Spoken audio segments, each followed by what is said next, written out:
வாசமலர்மென் கழல் வணங்க வந்த பிறப்பை வணங்குவான். தூக்கு சீர் திருத்தொண்ட தொகுவிரி வாக்கினால் சொல்ல வல்லபிரான் எங்கள் பாக்கிய பயனாம் பதிக்குன்றைவால் செக்கிழாரடி சென்னி இருத்துவான்.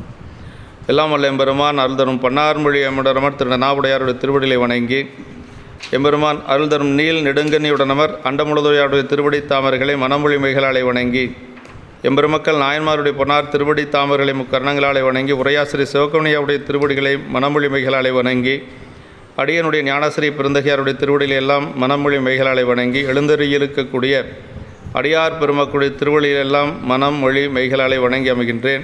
அன்பார்ந்த சிவனை செல்வர்களே, தொண்டர் புராணத்திலே தொடர் சிந்தனையாக பாயிரம் என்ற பகுதியில் நம்ம சிந்தித்து கொண்டிருக்கிறோம். சென்ற வகுப்பிலே நம்ம இறைவன் அடியெடுத்து கொடுத்த உலகலாம் என்று சொல்லக்கூடிய திருப்பாடலை பார்த்தோம்.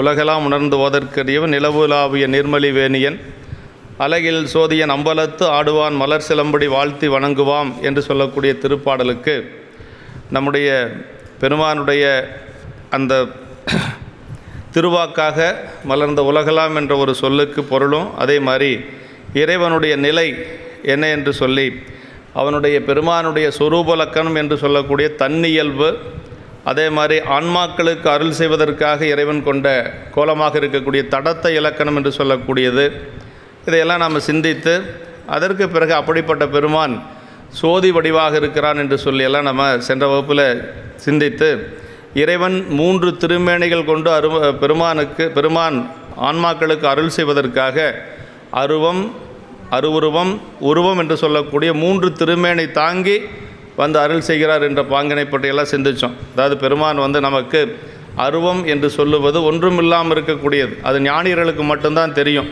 ஞானத்தால் தொழுவார் சில ஞானிகள் என்று சொல்லி அப்பர் சாமிகளுடைய தேவாரம். இப்போ அவர்கள் மட்டும் வழிபாடு செய்யக்கூடிய திருமேனி அருவத் திருமேனி என்று சொல்லுவது, அது பெருமானுடைய அந்த சொரூப நிலை. அதே மாதிரி நமக்கு அருவுருவத் திருமேனி என்று சொல்லுவது எல்லாரும் வழிபாடு செய்யக்கூடிய சாதாக்கிய திருமேனி என்று சொல்லக்கூடிய சதாசிவ திருமேனி. நம்மெல்லாம் சிவபூஜை செய்யக்கூடியவர்களெல்லாம் அந்த திருமேனி வைத்து தான் வழிபாடு செய்வோம். அதற்கடுத்து உருவத் திருமேனி, ஆன்மாக்களுடைய பக்குவம் கருதி பெருமான் உருவம் தாங்கி வருவது. விநாயக பெருமான் எல்லாமே அந்த தடத்த நிலைகளில் வரக்கூடியது தான். சிவபெருமானுடைய தடத்த மூர்த்தங்களில் முதன்மையானது விநாயக பெருமான். விநாயகர், முருகன், அம்மையப்பர், கூத்தப்பெருமான், தட்சிணாமூர்த்தி, இது எல்லாமே நமக்கு பெருமானுடைய தடத்த நிலை என்று சொல்லக்கூடிய அந்த நிலையில் வரக்கூடியது. இதெல்லாம் நமக்கு நம்முடைய ஆசிரியர் நம்முடைய சிவகுனியாவுடைய உரையை வைத்து நாம் சிந்தித்தோம். அதே மாதிரி 2வது திருப்பாடலில் இந்த உடம்பு பெருமான் நமக்கு கொடுத்திருக்கிறார். அந்த உடம்பினுடைய பயன் என்ன என்று சொன்னால், தில்லையில் இருக்கக்கூடிய கூத்தப்பெருமானுடைய திருவடியை வணங்குவது. இந்த உடம்பெடுத்ததனுடைய பயன் எப்போ முடியுது அப்படின்னா, கூத்தப்பெருமானுடைய திருவடியை வணங்குகின்ற பொழுது அந்த பயன் நிறைவாகிறது. அதான் ஊனடைந்த உடம்பின் பிறவியே தானடைந்த உறுதியை சாருமால் தேனடைந்த மலர்பொழில் தில்லையில் மானடம் செய்வரதர் பொற்றால் தொல என்று சொல்லி பிறப்பினுடைய நோக்கம் நமக்கு என்னென்னா பெருமானுடைய திருவடியை வணங்குவது. அது தில்லை கூத்தப்பெருமானுடைய திருவடியை வணங்குகின்ற பொழுது இந்த உடம்பெடுத்ததனுடைய பயனை நாம் அடைகின்றோம் என்று சொல்லி சேக்கிழ பெருமான் நமக்கு 2வது பாட்டில் சொல்கிறார். அதற்கடுத்து 3வது திருப்பாடலிலே விநாயக பெருமானுடைய அந்த ஒரு துதியாக வைத்து சொல்லுகிறார். விநாயக பெருமானுடைய துதியை வைத்து சொல்லுகின்ற பொழுதே நம்முடைய சேக்கிழார் பெருமான் இந்த புராணத்தினுடைய பயன் என்ன அப்படிங்கிறதையும் சொல்லிடுறார். இந்த புராணம் நமக்கு என்ன செய்கிறது என்று சொன்னால், எடுக்கும் மாக்கதை இந்தமிழ் செய்யுளாய் நடக்கும் மேன்மை நமக்கருள் செய்திட தடக்கை ஐந்துடை தாழ்செவி நீள்முடி கடக்களிற்றை கருத்துள் இருத்துவாம் என்று சொல்லி எப்பொழுதும் ஒரு வழிபாடாக இருந்தாலும் சரி, நம்முடைய இல்ல நிகழ்வுகளாக இருந்தாலும் சரி, விநாயகப் பெருமானை முதல்ல வழிபாடு செய்து ஒரு செயலை செய்கின்ற பொழுது இடையூறுகள் எல்லாம் இருக்கும். இப்போ சேக்கிழார் பெருமானுக்கு அப்படி என்ன இடையூறு? அவருக்கெல்லாம் எந்த ஒரு இடையூறும் வராது. ஏனென்று சொன்னால் அவர்களெல்லாம் எப்படி இருந்தார்கள் என்று சொன்னால், இறைவனுடைய வியாபகத்திலே நின்றவர்கள். அவங்களுக்கெல்லாம் எந்த ஒரு தடையும் வராது. இருந்தாலும் கூட ஒரு மரபு என்ன அப்படின்னா, விநாயகப் பெருமானை வணங்கி ஒரு செயலை செய்ய வேண்டும் என்று நமக்கு உணர்த்துவதற்காக விநாயகப் பெருமானுடைய துதியாக சேக்கிழ பெருமான் பாடியிருக்கிறார். அதிலேயே சொல்லார் எடுக்கும் மாக்கதை அப்படின்னார். இந்த புராணம் பெரிய புராணம் என்ன அப்படின்னா, எடுக்கும் மாக்கதை, நம்மளை பிறவி குழியில இருந்து மேலே எடுக்கக்கூடிய ஒரு புராண கதை. அதனால் எடுக்கும் மாக்கதை இந்தமிழ் செய்யுள் என்று சொல்லி அந்த பாடல்லையே வந்து இந்த பெரிய புராணத்தை நாம் கற்கின்ற பொழுது, படிக்கின்ற பொழுது நம்முடைய பிறவியிலிருந்து நம்மை பெருமான் எடுத்து ஆழ்வார் அப்படின்னு சொல்கிறார். அப்படின்னா புராணத்தை படிக்கின்ற பொழுது எவ்வளவு ஆணவ மலங்கள் நிரம்பி இருக்கக்கூடிய ஆன்மாக்களும் அந்த ஆணவ மலத்திலிருந்து வெளியில் வந்து ஒரு பக்குவ நிலை அடையக்கூடிய ஒரு நிலை பெரிய புராணத்தில் இருக்குது. ஏன்னா தொண்டர்களுடைய புராணம் அப்படிங்கிறது என்னென்னா, அந்த எப்படி நாம் பணிவாக இருந்து பெருமானுக்கு தொண்டு செய்வது அப்படிங்கிறது தான் பல இடங்களில் நமக்கு வரும். அப்படி சொல்லுகின்ற பொழுது அப்படியே விநாயகப் பெருமான் வந்து நமக்கு அருள் செய்வதற்காக 5 கரங்களை அவரே பெற்றிருக்கிறார். அப்பா அம்மாவுக்கு பணி செய்வதற்கு, அதே மாதிரி அந்த கயமுகாசுரனை வதம் செய்வதற்கு, இப்படியெல்லாம் ஆன்மாக்களுக்கு அருள் செய்வதற்கு என்று சொல்லி 5 கரங்கள் கொண்டவர் நம்முடைய விநாயகப் பெருமான். அந்த விநாயகப் பெருமானை வணங்கி ஒரு செயலை செய்கின்ற பொழுது தடை ஏதும் மாறாது. அதுவும் இவர்களெல்லாம் எப்படின்னா சாக்கிரத்தில் அதீதத்தை புரிய வல்லவர்கள் அப்படின்னு சொல்லுவாங்க. அப்படின்னா அவர்கள் எந்த நிலையிலிருந்து வேணாலும் பணி செய்யக்கூடியவர்கள், அவர்களுக்கு எந்த தடையும் வராது. இருந்தாலும் அந்த ஆன்றோர் அந்த ஆச்சாரம் காக்கும் பொருட்டாக விநாயகப் பெருமானுடைய துதி வைத்து பாடியிருக்கிறார். அதற்கடுத்து சரி விநாயகப் பெருமான் சொல்லியாச்சு. அதற்கடுத்து இந்த உலகத்திலேயே மிகச்சிறந்த ஒரு பேரவை என்ன அப்படின்னா அடியார்களுடைய திருக்கூட்டம் தாங்க. அதை விட ஒரு சிறந்த ஒரு உயர்ந்த ஒரு நிலை எதுவுமே கிடையாது. அதனால தான் 4வது பாட்டில் வந்து மதிவளர் சடைமுடி மன்றுளாரை முன் துதி செய்யும் நாயன்மார் தூய சொல்மலர் பொதுநல நுகர்தரு புனிதர் பேரவை விதிமுறை உலகினில் விளங்கி வெல்கவே. திருக்கூட்ட சபை வந்து இந்த உலகத்தில் விளங்கி வெல்க வேண்டும் என்று சொல்லி சேக்கிழ பெருமான் திருக்கூட்ட சபை வணங்கி அதே போல வாழ்த்துகின்றார். அப்படின்னா இந்த புனிதர் பேரவை என்று சொல்லுவது அடியார் நிரம்பி இருக்கக்கூடிய சபை, அதுதான் புனிதர் பேரவை என்று சொல்கிறார். இது வரைக்கும் நம்ம சென்ற வகுப்பில் பார்த்துருக்குறோம். இப்போ 4 பாடல்கள் சிந்திச்சிருக்கிறோம். இனி வரக்கூடிய 2 பாடல் வந்து என்னென்னா, ஒரு நூலாசிரியர் எப்பொழுதும் தன்னை பெரிதாக பேசிக்கொள்ள மாட்டாங்க. அதுதான் நூலாசிரியருக்கு அழகு. அதாவது அடக்கமாக இருந்து பணிவாக இருந்தால் தான் அவை நமக்கு அடங்கும். தன்னை பற்றியே பெருமையாக பேசிகிட்டு இருந்தோன்னு வைங்களேன், அது வந்து ஒரு சிறுமை தான். பெரியவங்க எப்பொழுதும் அப்படி பேச மாட்டாங்க. இப்போ சேக்கிழ பெருமான் என்ன சொல்கிறாருன்னா, இந்த நாயன்மாருடைய பெருமை அப்படிங்கிறது ரொம்ப உயர்ந்தது, அதை சொல்லக்கூடிய அளவுக்கு எனக்கு தகுதி இல்லை. ஆனால் நான் ஏன் சொல்கிறேன் அப்படின்னா, சொல்லணுங்கிற ஒரு ஆசை என்னை துரத்துகிறது அப்படின்னு சொல்கிறாருங்க. அவரே அப்படி சொல்கிறார் அப்படின்னா சேக்கிழார் பெருமானே நம்மளுடைய நிலை எப்படி இருக்குன்னு நம்ம சிந்தித்து பார்க்கணுங்க. ஏன்னா அவருடைய பெருமை அவ்வளவு பெரியது, அளவிடற்கரிய பெருமை. ஆனால் அந்த பெருமையை வந்து சொல்லக்கூடிய அளவுக்கு எனக்கு வந்து ஒரு துணிவோ அல்லது ஒரு பக்குவமோ இல்லை அப்படின்னு சொல்லி சேக்கிழ பெருமானே இந்த பாட்டில் சொல்வார். வரக்கூடிய 2 பாடல்களும் அதே மாதிரி. அடுத்த பாட்டில் என்ன சொல்வார் அப்படின்னா, அவர்களுடைய பெருமை என்று சொல்லுவது ஒரு பெரிய பார்க்கடலை போல விரிந்திருக்கிறது. அந்த பார்க்கடலை பார்த்து ஒரு நாய் நினச்சிதான் ஊற்று காண்கிற வரைக்கும் இதை நக்கி குடிக்கணும்னு நினச்சிதான். அது நடக்குமா? ஒரு பார்க்கடல், அந்த பார்க்கடல் நாயினுடைய நாக்கில் எவ்வளோ பால் நிற்கும். ஆனால் அந்த நாய் நினச்சிதான் கடைசியாக ஊற்று காண்கிற வரைக்கும் இதை நக்கி குடிக்கணும்னு நினச்சிதான். அது மாதிரி என்னுடைய நிலை. அடியாருடைய பெருமை என்று சொல்லுவது ஒரு பெரிய பார்க்கடல், அதை சொல்ல புகுகின்ற என்னுடைய நிலை ஒரு நாய் போல என்று சொல்லி இந்த 2 பாடல்களில் வந்து அவையடக்கன்னு பேருங்க இதுக்கு. அப்படி இந்த 2 பாட்டு சொல்கிறார். அளவில்லாத பெருமையராகிய அளவில்லா அடியார் புகழ் கூறுகேன், அளவு கூட உரைப்பரிதாயினும் அளவில் ஆசை துறப்ப அறைகுவேன். அது அவையை தன்னுள்ளே அடக்குதல்னு பேருங்க. அவை அடக்கம்னா என்னென்னா, அவையை தன்னுள்ளே அடக்குதல். எப்படி அடங்கும் அப்படின்னா, தன்னை தாழ்த்தலால் அவை அடங்கும் அப்படிங்கிறார். தன்னை பெருமையாக சொன்னால் அவை அடங்காது. இவனெல்லாம் ஒரு பேசுகிறதுக்கு வந்துட்டான்னு தூக்கி எறிஞ்சிட்டு போயிட்டே இருப்பாங்க. தன்னை தாழ்த்துவதால் அவை தனக்கு அடங்கும் அப்படின்னு சொல்லி நம்முடைய சேக்கிழ பெருமான் இதில் சொல்கிறார். ஆமாம், வலிதன்றே தாளும் துளைக்கு என்று சொல்லி ஒரு கருத்து சொல்லுவது போல, அதாவது அளவற்ற பெருமைகளை உடையவர்களாகிய அளவில்லாத அடியார்களின் புகழ்களை எவ்வாறு எடுத்து சொல்ல வல்லேன் அப்படின்னா என்னால் சொல்ல முடியாதுன்னு அர்த்தங்க. அவங்களுடைய பெருமைகளை வந்து ஒரு அளவுபடுத்தி சொல்ல முடியாது. நாவுக்கரசு பெருமானுடைய பெருமை இவ்வளவுதானா அப்படின்னா 430 பாட்டில் சொல்லியிருக்கிறாருன்னா அது மட்டும் அல்ல அவருடைய பெருமை, அளவிடற்கரிய பெருமை. ஞானசம்பந்த பெருமானுடைய புராணத்தை 1250 பாட்டில் சொல்லியிருக்கார் சேக்கிழ பெருமான். அப்படின்னா பிள்ளை பாதி புராணம் பாதின்னு சொல்லுவாங்க. பெரியவங்க என்ன சொல்லுவாங்கன்னா, மொத்தம் 4286 பாடல் பெரிய புராணம். அதில் 63 நாயன்மார்கள், 9 தொகையடியார்கள், மொத்தம் 72 நாயன்மார் இருக்கிறாங்க. அதில் ஒருத்தருக்கு மட்டுமே 1256 பாட்டு. அப்போ அப்போ ஞானசம்பந்த பிள்ளையாருடைய சரித்திரத்தை எப்படி சொல்லியிருப்பார் பாருங்க. அது மட்டுமல்ல, ஞானசம்பந்த பெருமான் மதுரைக்குள்ளே போயிட்டு வெளியில் வர வரைக்கும் 275 பாட்டு. அந்த மதுரைக்கு மட்டும் அவ்வளோ பாடல் பாடியிருக்கார் சேக்கிழார் பெருமான். அதெல்லாம் சிந்திக்கின்ற பொழுது பாண்டி நாடும் பாலரா வாயரும்னு ஒரு தலைப்புலேயே நாங்கள் பேசியிருக்கிறோம். 275 பாட்டு மதுரைக்குள்ளே கால் வச்சு மதுரையிலிருந்து வெளியில் வருகின்ற வரைக்கும். அப்படின்னா அங்கே தான் அவருடைய பிறப்பு நோக்கமே நிறைவாச்சு.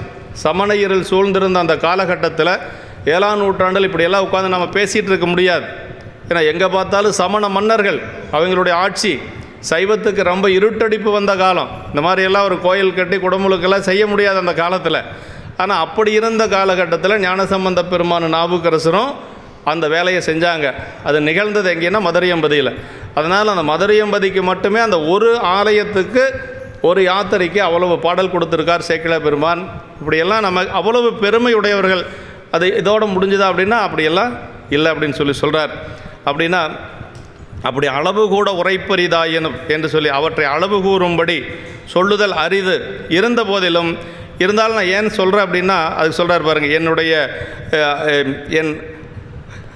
என் மாட்டாமை அறிந்து தடுத்தேனாயினும் தடுக்க ஒண்ணாதபடி சொல்லக்கூடாதுன்னு நினச்சாராம், என்னால் சொல்ல முடியாது நினச்சாராம். ஆனாலும் சொல்லணுங்கிற ஆசை அவரை துரத்துது என்று சொல்லி, அளவில் ஆசை துறப்ப அறைகுவேன் என்று சொல்லி, அப்போ அளவற்ற ஆசை என்னை சொல்வாயாக என்று துறப்பதனாலே சொல்ல துணிகின்றேன் என்று சொல்லி, அது இறைவனுடைய பெருமைகளை யார் வேணாலும் சொல்லலாம். ஆனால் அடியாருடைய பெருமைகளை சொல்லுவதற்கென்று ஒரு தகுதி வேணுங்க. ஏன்னா எத்தனையோ பேர் பாடினாங்க. கிபி 2ஆம் நூற்றாண்டிலிருந்து நமக்கு திருமுறைகள் இருக்குது. காரைக்கால் அம்மையார் காலத்திலிருந்து அப்படியே திருமுறைகள் பாடிக்கொண்டே வந்தாங்க இல்லையா? ஆனால் அந்த அடியாருடைய சிறப்பை சொல்லக்கூடிய திருத்தொண்ட தொகை பாடுறதுக்கு மட்டும் 9ஆம் நூற்றாண்டில் தான் ஒருவரால் பாட முடிஞ்சது. அது யார்? சுந்தரரால் பாட முடிஞ்சது. அது யார்? சாமி தன்னிடத்தில் இருக்கக்கூடிய ஒருத்தரை கைலாயத்திலேருந்து இந்த மண்ணுலகத்தில் பிறக்க வச்சு அடுத்தது திருமலை சிறப்பு வந்துடுது. அவருடைய அருள் வரலாறு ஆரம்பிக்கிறது திருமலையில் தான். அவன் பெரிய புராண ஆரம்பமும் திருமலை தான். அதே மாதிரி பெரிய புராணம் நிறைவாகுவதும் திருமலை தான். முடிஞ்ச அந்த வாரம் வந்துடும், இல்லைன்னா அடுத்த வாரம் வரும். இப்படி அவ்வளவு பெருமையுடையது இந்த அடியாருடைய பெருமை என்று சொல்லி, அப்படி சொல்லுவதற்கு என்னுடைய ஆசை என்னை துரத்துகிறது என்று சொல்கிறார். அளவில்லாத பெருமை அப்படின்னா, அதாவது நம்முடைய அப்பூதி நாயனாருடைய புராணத்தில் ஒரு இடம் வருங்க. அப்பர் சுவாமிகள் அப்பூதி நாயனாருடைய புராணத்தில், அப்பர் சுவாமிகள் அப்பூதி நாயனாருக்கு குருநாதருங்க. அந்த காலத்தில் கிபி 7ஆம் நூற்றாண்டிலேயே ஒரு வேளாளர் ஒரு வேளாளரை ஒரு அந்தனர் குருநாதராக ஏற்றுக்கொண்ட காலம் 7ஆம் நூற்றாண்டு. அப்பூதி நாயனார் அந்தனர். அவரை பற்றி சொல்லுகின்ற பொழுது சேக்கிழார் பெருமான் எப்படி சொல்லுவார்னா, அதாவது அந்தணரில் மேம்பட்ட அப்பூதி அப்படின்னு சொல்லுவார். அந்தணர்களே ரொம்ப உயர்ந்தவர் அப்பூதி நாயனாராம். அவருடைய நிலையை பற்றி சொல்லுகின்ற பொழுது அலலோம்பும் அப்பூதி அப்படின்னு சொல்லுவார். அவ்வளவு பெருமையுடைய அப்பூதி நாயனார் நம்முடைய அப்பர் சாமிகளை குருநாதராக கொண்டார். அந்த வரலாறெல்லாம் நம்ம அப்போ வரப்போ சிந்திக்கலாம். இதில் ஒரு என்னென்னா, அப்பர் சாமிகளுக்கு வந்திருக்கார் குருநாதர், உணவு படைக்கணும், இலை அறிவதற்காக மூத்த திருநாவுக்கரசு போகிறார். அவருடைய மனை முழுக்க எல்லாமே திருநாவுக்கரசுன்னு தான் பெயர். 2 பிள்ளைகள் அவருக்கு. மூத்த மகனுக்கு மூத்த திருநாவுக்கரசு, சின்னவருக்கு இளைய திருநாவுக்கரசு, இப்படி தான் பெயர். அப்படி இலை அறுப்பதற்காக எல்லாத்துக்கும் தெரிஞ்சது தான். அந்த நுட்பத்தை மட்டும் நான் சொல்கிறேன். இலை அணிந்து கொண்டு வருவதற்காக போகிறார். இலை அறுக்கிற பொழுது ஒரு நாகம் தீண்டி விடுகிறது. அந்த நாகப்பாம்பு தீண்டினது உடனே அந்த குழந்தைக்கு தெரியும் நம்முடைய உயிர் போயிரும்னு தெரியும். ஒரு 7 வயசு 8 வயசு தான் இருக்கும் அந்த குழந்தைக்கு. ஆனால் இந்த விஷம் நம்ம உடம்புல ஏறுறதுக்கு முன்னாடி இலையை கொண்டு போய் அம்மா கிட்ட கொடுத்துருவோன்னு நினச்சிச்சான். அது சொல்கிறாருங்க, நல்ல தாய் தந்தையர் ஏவ இதை நான் செய்யப்பட்டு. குழந்தைக்கு எப்படி இருக்கணுங்கிறத அங்கே சொல்கிறாருங்க. ஒரு குழந்தையை கூப்பிட்டு நம்ம ஒரு வேலை சொன்னால் அந்த குழந்தை என்ன சொல்லிட்டு போச்சு அப்படின்னா, நல்ல தாய் தந்தையர் ஏவ இதை நான் செய்யப்பெற்றேன். அப்படி குழந்தை அப்படி ஆர்வமாக போய் அறுக்கிற பொழுது பாம்பு தீண்டிருச்சு. இந்த விஷம் ஏறுறதுக்குள்ளே குழந்தை அம்மாட்ட கொடுத்துருன்னு சொல்லி வேகமாக ஓடி வந்து இலையை கொடுத்தது, போயிடுச்சு. அவ்வளோதான். அந்த நிலையில் குருநாதர் வந்தாச்சு. அந்த குழந்தைய பாயில் சுருட்டி ஒரு ஓரத்தில் அப்படி வச்சுட்டு அவங்க உணவு படைக்கிறாங்க. உணவு படைத்ததற்கு பிறகு அவங்க எப்பொழுதும் ஒரு வீட்டுக்கு சாப்பிட்றதுக்கு போனோன்னா அங்கே இருக்கக்கூடிய குழந்தைகளுக்கெல்லாம் திருநீர் கொடுக்கணும். அப்படி திருநீர் கொடுக்கின்ற பொழுது அவர் கேட்குறாரு, மூத்த திருநாவுக்கரசு அலையுங்க அப்படின்னு சொல்கிறார். அப்படி சொல்லுகின்ற பொழுது அவங்க 2 பேர் கொஞ்சம் கலங்கினாலும் கூட உண்மையை சொன்னால் வந்த குருநாதர் சாப்பிடாமல் போயிடுவார் என்று சொல்லி என்ன சொல்கிறாங்க அப்படின்னா, இப்போது இங்கு அவன் உதவான் அப்படிங்கிறாங்க. இப்போது இங்கு அவன் உதவான்னு சொன்னது அந்த சொல் இருக்குது பாருங்கள், அவருக்கு ஏதோ ஒரு மனசுக்குள்ளே வந்த குருநாதருக்கு தெரியுமில்ல, ஏதோ ஒரு மாற்றம் தெரியுது. அப்போ என்ன சொல்கிறாருன்னா, என்ன நடந்தோ அதை சொல்லுங்கள், உங்களுடைய உரையில் ஒரு தடுமாற்றம் இருக்கிறது என்று சொல்லுகின்ற பொழுது தான் அவங்க 2 பேரும் சொல்கிறாங்க, இந்த மாதிரி பிள்ளை இளையறுக்க போனால் பாம்பு தீண்டி இறந்து போயிடுச்சுன்னு. எங்கே அப்படின்னு சொல்லி கேட்கிற பொழுது பாயில் சுருட்டி அங்கே வச்சுருக்கிறாங்க. அப்போ கொண்டு வந்து கொடுக்குறாங்க. அந்த குழந்தைய கோயிலுக்கு தூக்கிட்டு போய் கோயில் முன்னாடி வச்சு தான் அந்த ஒன்றுகளாம் பதிகத்தை பாடுறாங்க. அந்த ஒன்றுகளாம் பதிகம் பாடி உடனே விடம் நீங்குகிறது. குழந்தை எந்திரிச்சு வந்தது. குழந்தை எந்திரிச்சு வந்தால், இறந்து போன ஒரு குழந்தை எந்திரிச்சு வந்தால் யாராவது வருத்தப்படுவாங்களா? எவ்வளவு மகிழ்ச்சியாக இருக்கும். ஆனால் அவங்க 2 பேரும் கொஞ்சம் வருத்தப்பட்டாங்களாம். என்ன வருத்தம் அப்படின்னா, வந்த குருநாதருக்கு சரியான நேரத்தில் உணவு படைக்காமல் போனதுக்கு இந்த குழந்தை தானே காரணம் என்று சொல்லி 2 பேரும் அப்படின்னா நம்மளுடைய நிலை எங்கே, அவங்களுடைய நிலை எங்கேங்கிறத நாம் சிந்திச்சு பார்க்கணும். அதான் எனக்கே ரொம்ப மனசுக்கு ஒரு கஷ்டமாக இருந்த ஒரு நேரம் என்னென்னா, அந்த புராணம் படிக்கிற பொழுது தாங்க. அதான் சேக்கிழார் பெருமான் அந்த இடத்த சொல்கிறாருங்க, அறிவரும் பெருமை என்பர் அமுது செய்து அருளுதற்கு சிறிது இடையூறு செய்தான் இவன் என்று சிந்தை நொந்தார் அப்படின்னார். இறந்து போன குழந்தை மீண்டு வந்தால் யாராச்சும் சிந்தை நோவாங்களா? ஆனால் அப்போது நாயனாருக்கு சிந்தை நொந்தது. அவருக்கு குழந்தை இறந்து போய் மீண்டும் வந்துருச்சு அப்படிங்கிறதெல்லாம் மகிழ்ச்சி இல்லை. வந்த குருநாதருக்கு உரிய நேரத்தில் அமுது படைக்க முடியல, அந்த காலதாமதமானதுக்கு இந்த குழந்தை தானே காரணம்னு சொல்லி 2 பேரும் வருத்தப்பட்டாங்க என்று சொல்லி சேக்கிழார் பெருமான் அங்கே பதிவு செய்கிறார். அதுதான் இங்கே என்ன சொல்கிறார்னா, அவங்களுடைய பெருமைகளை நாம் நம்முடைய ஒரு வாக்கினாலே சொல்ல முடியாது அப்படிங்கிறதுக்கு காரணம் அதுதான். அப்போ தன்னுடைய பிள்ளைகள் அப்படிங்கிறதெல்லாம் அதே மாதிரி சிறுத்தொண்ட நாயனாருடைய புராணமும் வருது, அப்பப்போ பார்க்கலாம். அதான் செயற்கரும் செய்கை செய்த பெரியவர் அப்படின்னு சொல்லி நமக்கு வள்ளுவ பெருமான் சொல்ல,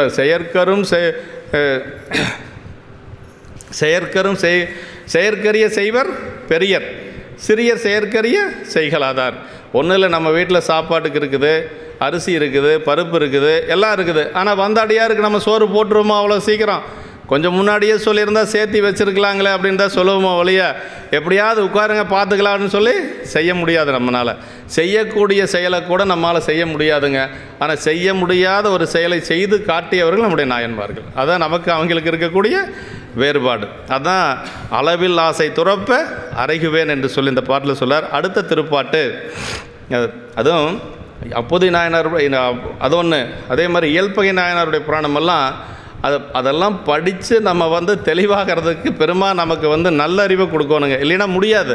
அதாவது என்னதான் இருந்தாலும் மனைவியை அனுப்பலாமா, இதே தான் பேசுவாங்க. வந்த அடியார் கேட்டால் மனைவியை கொடுத்துட்றதா? ஆனால் அவர் நின்ற நிலை என்னென்னு பார்க்கணும், அவருடைய நிலையில் நின்று பார்க்கணும். அவருடைய கொள்கை என்ன அப்படிங்கிறத மறந்துடுறாங்க. அவருடைய கொள்கை என்ன? யாதும் ஒன்றும் எம்பக்கம் உண்டாகில் அன்னது எம்பிரான் அடியவர் உடமேன் வாழ்ந்தார். இயல்பை நாயனுடைய கொள்கை என்னென்னா, எந்த ஒரு பொருளாக இருந்தாலும் சரி அது பெருமானுடைய அடியார்களுக்கு சொந்தம். அப்படி வாழ்ந்து காட்டியவர் இயல்பகை நாயனார். வந்தவர் மனைவியை கேட்டார், இருக்கிற பொருளை கேட்டதுனால மகிழ்ச்சி அடைந்தேன்னு சொல்லி சொன்னார். முன்னையினும் மகிழ்ந்தும்பார் சேக்கிழார் பெருமான். மனைவியை கொடுன்னு கேட்டால் யாராச்சும் மகிழ்ச்சி வருமா என்ன? அது நேரே சொன்ன போதிலும் பார் சேக்கிழார் பெருமான். மறைமுகமாக கூட சொல்லக்கூடாது இல்லையா? ஆனால் நேரில் சொன்ன உடனேயே முன்னையினும் மகிழ்ந்து அப்படின்னாரு. எப்படி அந்த மகிழ்ச்சி வந்ததுன்னா, அது சொல்கிறார், இருக்கிற பொருளை கேட்டதுனால கொடுக்குற ஒரு வாய்ப்பு எனக்கு கிடைச்சது, இல்லாத பொருளை கேட்டதான் நான் இல்லைன்னு சொல்லியிருப்பேனே என்று சொல்லி மகிழ்ச்சி அடைந்தாராம்.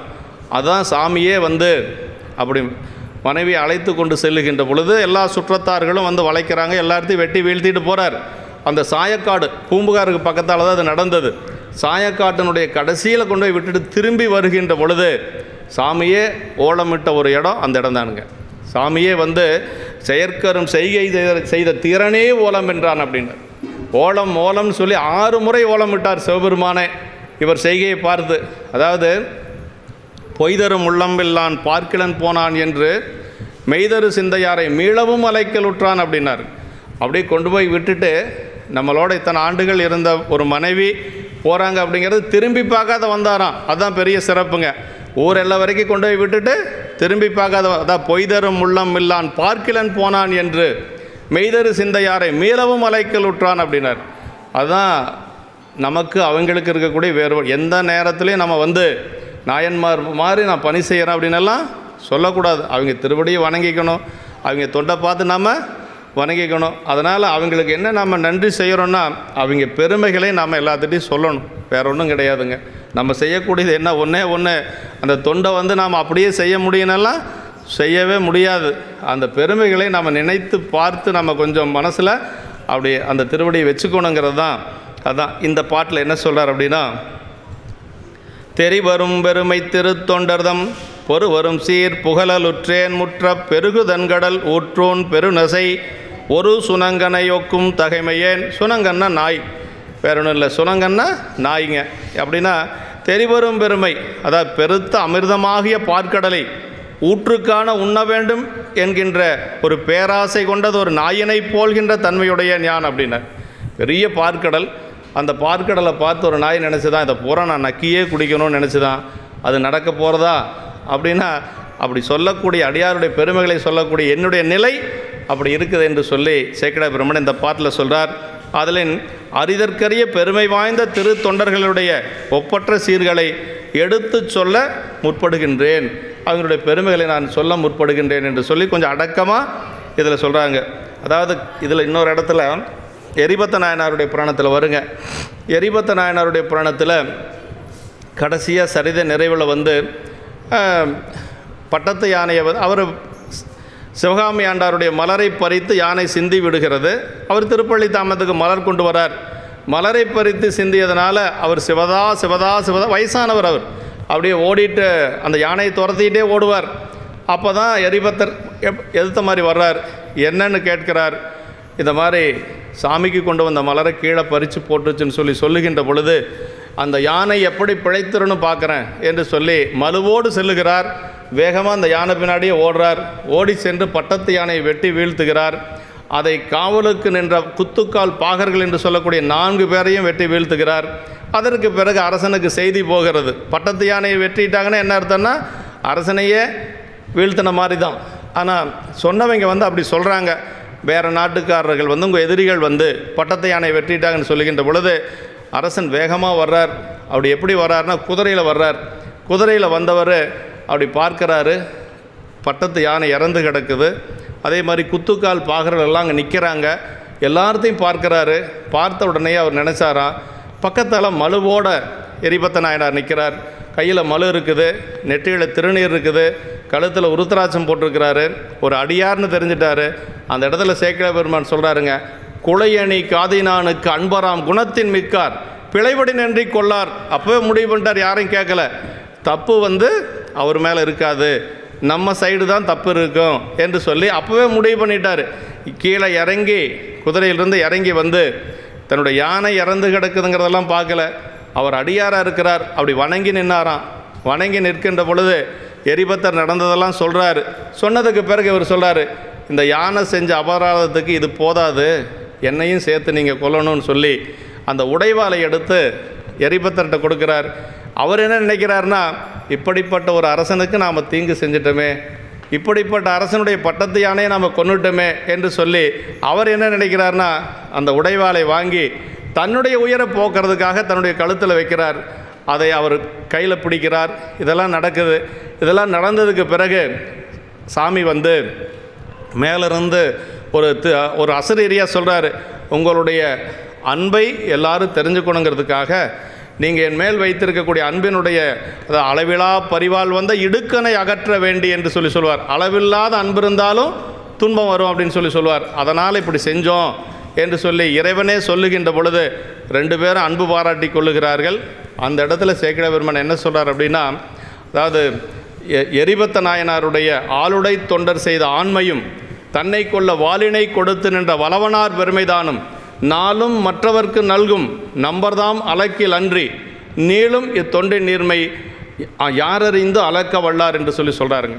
அதாவது ஆளுடை தொண்டர் செய்த ஆண்மை, எரிபத்த நாயனார் செய்த அந்த ஒரு ஆண்மையான ஒரு செயல் இல்லையா, ஒரு பட்டத்து யானையை வெட்டி வீழ்த்துவது அப்படிங்கிறது எவ்வளவு பெரிய ஆண்மை, அந்த ஒரு வீரச் செயல். அதே மாதிரி தன்னை கொள்ளுவதற்கு தன்னுடைய வாளையே கொடுத்து நின்ற சோழ அரசர் புகழ்ச்சோழர், இவங்க 2 பேர்த்தினுடைய பெருமைகளை யாராலையும் சொல்ல முடியாது. தினசரி எல்லா ஆன்மாக்களுக்கு அருள் செய்யக்கூடிய சிவபெருமான் அன்றி வேறு யாராலும் சொல்ல முடியாது என்று சொல்லி அந்த இடத்துல சொல்லுவாருங்க. அப்படின்னா அடியாருடைய பெருமைகளை, அடியாருடைய அன்பை சொல்லுவது, தெரிந்து கொள்வது அப்படிங்கிறது முழுமையாக சிவபெருமான்கிட்ட மட்டும்தான் இருக்குதுங்க. இந்த ஆளுடை தொண்டர் செய்த ஆண்மையும் தன்னை கொள்ள வாலினை கொடுத்து நின்ற வளவனார் பெருமைதானும் நாளும் மற்றவர்க்கு நல்கும் நம்பர்தாம் அளக்கிலன்றி நீளும் இத்தொண்டின் நீர்மை நினைக்கலார் அளக்க வல்லார் அப்படிம்பார். நினச்சா கூட நம்ம அளந்து சொல்ல முடியாது என்று சொல்லுவார். அதுதான் இங்கே சொல்கிறாருங்க. அதாவது இந்த அடியாருடைய பெருமைகள் அப்படிங்கிறது ரொம்ப உயர்ந்தது. சொல்ல புகுகின்ற நான் ஒரு நாயை போல என்று சொல்லி இந்த இடத்துல சொல்கிறார். கடல் ஊற்றூன் பெருநசை என்று சொல்லி சிறு ஊற்றை உண்டு வற்றச் செய்து விடுவது போல கடலாகிய இதனையும் உண்டு வற்றச் செய்து விடுவோம் என்று சொல்லி ஒரு பேராசை கொண்ட ஒரு நாய் நினைத்ததை போல் இருக்கிறது என்று சொல்கிறார். ஒரு சுனங்கனை ஒக்கும் தகைமையன் என்று சொல்லி நாயை ஒக்கும் தன்மையுடைய நான் என்று சொல்லி நாயைப் போல தன்னை ஓமைத்து காட்டுகிறார் தெய்வ சேக்கிழார் பெருமான் என்று சொல்லி இப்படியெல்லாம் அதற்கு பிறகு பின்னாடி திருக்கூட்ட சிறப்புலையும் ஒவ்வொரு 11 பாடல்களும் திருக்கூட்ட சிறப்பில் அடியாருடைய பொதுத்தன்மைகளை பற்றி சொல்லக்கூடியதுங்க. நீங்கள் இந்த 63 நாயன்மார்கள் இருக்கிறாங்க பாருங்கள். இந்த 63 நாயன்மார்களுடைய அந்த வரலாற்றை பார்த்தீங்கன்னா அந்த 10 பாட்டில் ஏதாவது ஒன்றில் அடங்கும். அது 11வது பாட்டு திருக்கடைக்காப்பு மாதிரி பாடியிருக்கிறார். அந்த 10 பாடல் இருக்குது பாருங்கள்.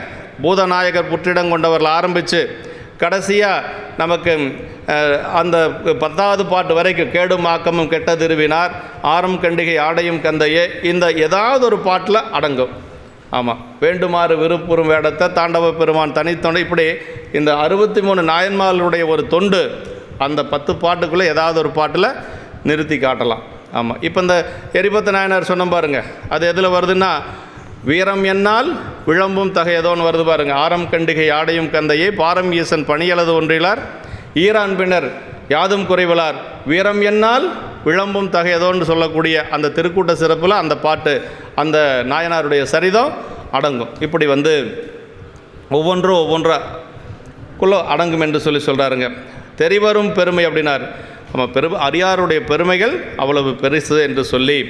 ஆமாம், தொண்டர் அப்படின்னா தொண்டு செய்வோர், இறைவனுக்கும் அடியார்களுக்கும் பல வகையாலும் அடிமை செய்தலை தவிர வேறு ஒரு செயலும் செய்யாதவர். தொண்டர் அப்படின்னா அடியார்களுக்கு தொண்டு செய்யணும், அதே மாதிரி இறைவனுக்கும் தொண்டு செய்யணும். நம்ம நாயன்மார்கள் எப்படின்னா இறைவனுக்கு மட்டும் தொண்டு செஞ்சவங்க உண்டுங்க, சாமிக்கு மட்டும் தொண்டு செஞ்ச கண்ணப்ப நாயனார், புகழ்துணை நாயனார், இப்படி பல நாயன்மார்கள் இறைவனுக்கு மட்டும் தொண்டு செஞ்சுருக்கிறாங்க. அப்புறம் அடியார்களுக்கு தொண்டு செஞ்சது இயல்பகை நாயனார், இளையான்குடி மாற நாயனார், இப்படி நம்முடைய எரிபத்த நாயனார், இப்படி இவங்க அடியாருக்கு மட்டும் தொண்டு செஞ்சவங்க. சிவபெருமானுக்கும் அடியாருக்கு 2 பேருக்கும் தொண்டு செஞ்சவங்க இருக்கிறாங்க. குலச்சிறை நாயனார், அதே மாதிரி நம்முடைய புகழ்ச்சோழ நாயனார், இப்படி 2 பேருக்கும் தொண்டு செஞ்சவங்களும் இருக்கிறாங்க. அப்போ ஒன்று இறைவனுக்கு தொண்டு செய்யணும், இல்லைன்னா அடியாருக்கு தொண்டு செய்யணும், அப்போ 2 பேர்த்துக்கும் செய்யணும். இதுதான் நம்ம தொண்டு, இப்படி தான் இருக்கணும். மற்றபடி நம்ம உலகியலை நோக்கி செய்யக்கூடிய தொண்டுகள் அப்படிங்கிறது இந்த சிவபுண்ணியத்தில் வராது. அதுதான். அடுத்து 7வது திருப்பாட்டு. செப்பாலுற்ற பொருளின் சிறப்பினால் அப்பொருட்கு உரை யாவரும் கொள்வரால் இப்பொருட்கு என்னுரை சிறிதாயனும் மெய்ப்பொருள் குறியார் கொள்வர் மேன்மையால்.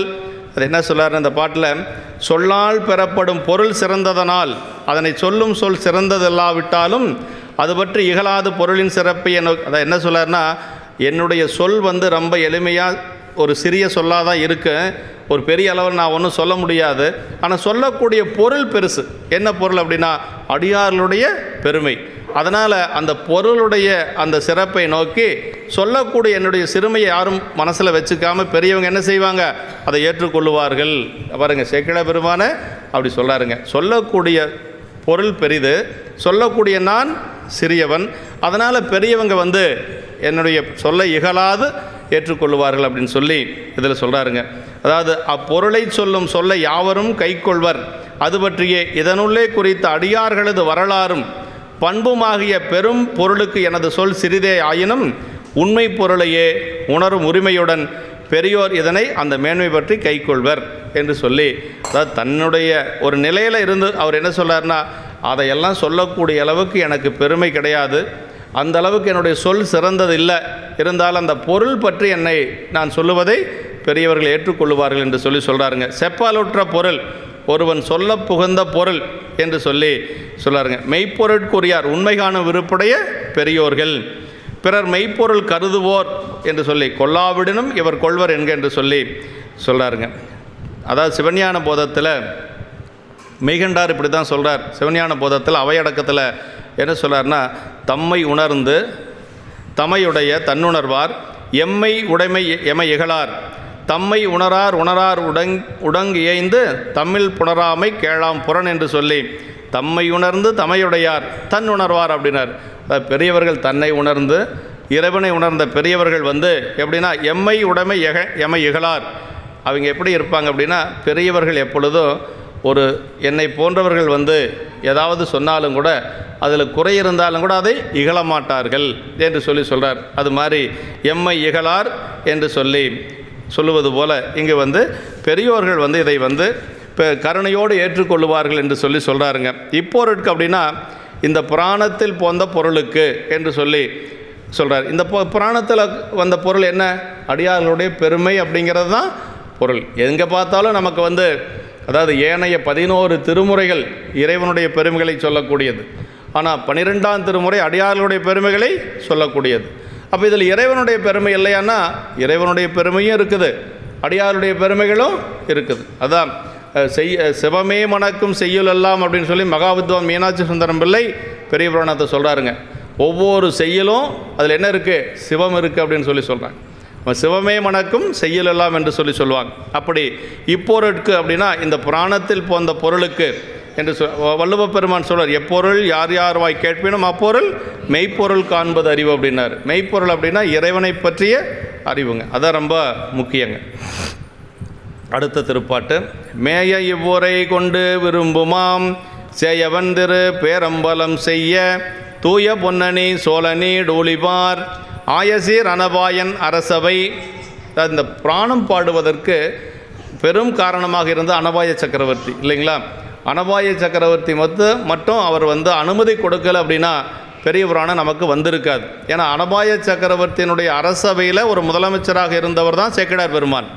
அப்படி இருக்கின்ற பொழுது அவர் நேராக போய் சொல்கிறார் சக்கரவர்த்திகிட்ட, சாமி அன்றைய காலகட்டத்தில் அவர் சமணம் தழுவி இருந்தார். அவர் படித்த நூல் சீவக சிந்தாமணி. நீங்கள் சாமி நீங்கள் சீவக சிந்தாமணி படிச்சுட்ருக்கிறீங்க, இதனால் ஒரு பயனும் இல்லை, இம்மை பயனும் இல்லை, மறுமை பயனும் கிடையாது. இது உலகியல் இன்பத்தை பற்றி சொல்லக்கூடிய சீவகன் சிந்தாமணி அவங்களுடைய காதல் வாழ்க்கை பற்றி எல்லாம் சொல்லக்கூடியது. இதனால் ஒரு அருள் வாழ்க்கை நமக்கு கிடைக்காது அப்படின்னு சொல்லி தைரியமாக சொன்னார். அப்படி சொன்னதனால சேக்கிழ பெருமான அப்படி சொல்லுகின்ற பொழுது அரசன் அனபாய சக்கரவர்த்தி என்ன சொன்னார்னா, அப்படின்னா இம்மைக்கும் மறுமைக்கும் பயன் தரக்கூடிய அந்த அருளாளருடைய பெருமைகளை நீங்களே சொல்லுங்கள் அப்படின்னு சொன்னார். அப்படி சொன்னதனால தான் நமக்கு பெரிய புராணம் வந்தது. அதனால் அந்த சக்கரவர்த்தியை பற்றி, அனபாய சக்கரவர்த்தியை பற்றி புராணத்தில் 11 இடங்களில் பாடியிருக்கிறார். அதில் ஒரு இடம் இந்த இடங்க, 11 இடங்களில் பாடியிருக்கிறார். அதை மேய இவ்வுரை கொண்டு விரும்புமாம்னார். செம்மேனி எம்மானாகிய நடராஜ பெருமானுடைய திரு பேரம்பலமாகி சபையை பொன்னினால் வைந்து அணி செய்த சோழர் நம்முடைய அனபாய சக்கரவர்த்தி. நிறைய சோழ சக்கரவர்த்திகள் அது பொன் வைந்திருக்கிறாங்க, அதில் அனபாய சக்கரவர்த்தியும் ஒருத்தருங்க. உலகிலே நீடூழி நிலைத்த புகழும் சிறப்பும் உடைய அனபாய சோழர் சக்கரவர்த்தியாரது அரச சபையானது சிறந்த பொருளை தன்னுள்ளே மேவ பெற்ற இவ்வுரையை ஏற்றுக்கொண்டு விருப்பத்துடன் நிகழச் செய்வதாகும் என்று சொல்லி இந்த அனபாய சக்கரவர்த்தியினுடைய அந்த அரசவையை இங்கே பாராட்டுகிறார் நம்முடைய சேக்கிழார் பெருமான். இப்படி இது ஆவதாம்னா செய்ய பெறுவதா என்று சொல்லி அனபாய சோழர் செய்கை என கேட்டபடியே ஆசிரியர் இந்த புராணத்தை செய்து முடித்து காட்டியிருக்கிறார். அப்போ இந்த புராணம் வருவதற்கு நமக்கு திருத்தொண்ட புராண வரலாற்றில் உமாவதி சிவாச்சாரியார் இதை பற்றி விரிவாக சொல்லியிருக்கிறார். இந்த புராணம் எப்படி வந்தது அப்படின்னா திருத்தொண்ட புராண வரலாறு என்று சொல்லி உமாவதி சிவாச்சாரியார் பாடியிருக்கிறார். அந்த நூலில் இப்போ அனபாய சக்கரவர்த்தி கேட்டது, அப்புறம் அனபாய சக்கரவர்த்திக்காக சேக்கிழார் பெருமான் பாடியது, இந்த வரலாறெல்லாம் அதில் அடக்கி இருக்கக்கூடியது தான் திருத்தொண்ட புராண வரலாறு என்று சொல்லக்கூடிய ஒரு நூல். உமாவதி சிவாச்சாரியார் அதை செய்திருக்கிறார் என்று சொல்லி பேரம்பலம் செய்ய தூய பொன்னணி சோழன் என்று சொல்லார். அப்படின்னா இந்த புராணம் பாடுவித்த அனபாயர் என்று சொல்லக்கூடிய 2ஆம் குலோத்துங்க சக்கரவர்த்திங்க. அவருக்கு 2ஆம் குலோத்துங்க சக்கரவர்த்தின்னு சொல்லுவாங்க, அதே மாதிரி அனபாய சக்கரவர்த்தின்னு அவரை சொல்லுவாங்க. 2 பெயர் உண்டுங்க அவருக்கு. ஆமாம், பேரம்பலம், சிற்றம்பலம் வேறு, பேரம்பலம் வேறு, இரண்டும் வெவ்வேறாக இறைவன் எழுந்தருளி இருக்கக்கூடிய தனி இடங்கள் அப்படிங்கிறது தில்லையை சென்று தரிசித்தவர்களுக்கு தெரியும். சிற்றம்பலம் அப்படிங்கிறது உள்ளே இருக்கக்கூடியது, முன்னாடி இருக்கக்கூடியது பேரம்பலம் என்று சொல்லுவாங்க. திருச்சிற்றம்பலம் அப்படின்னு சொல்லணும் இல்லைங்களா? அதுதான். இரண்டாவது குலோத்துங்கர் மீண்டும் சிற்றம்பலத்தில் பொன் வேய்ந்ததற்கு இடமில்லையாதலால் பேரம்பலத்தை ஏற்கனவே சிற்றம்பலத்தில் பொன் வேய்ந்தாச்சு, அதனால் அந்த பேரம்பலத்துக்கு அதுக்கு முன்னாடி இருக்கக்கூடிய சபையை பொன் வேய்ந்தது அனபாய சக்கரவர்த்தி என்று சொல்லக்கூடிய இரண்டாம் குலோத்துங்க சக்கரவர்த்தி அப்படின்னு சொல்லி நமக்கு சொல்லியிருக்கிறாங்க. மண்ணுதிரு தில்லைநகர் மணிவீதி அணிவிளக்கும் சென்னி நீடு அனபாயன் என்று சொல்லி புகழ்ச்சோழ நாயனாருடைய புராணத்திலே சொல்லப்பட்டிருக்கு.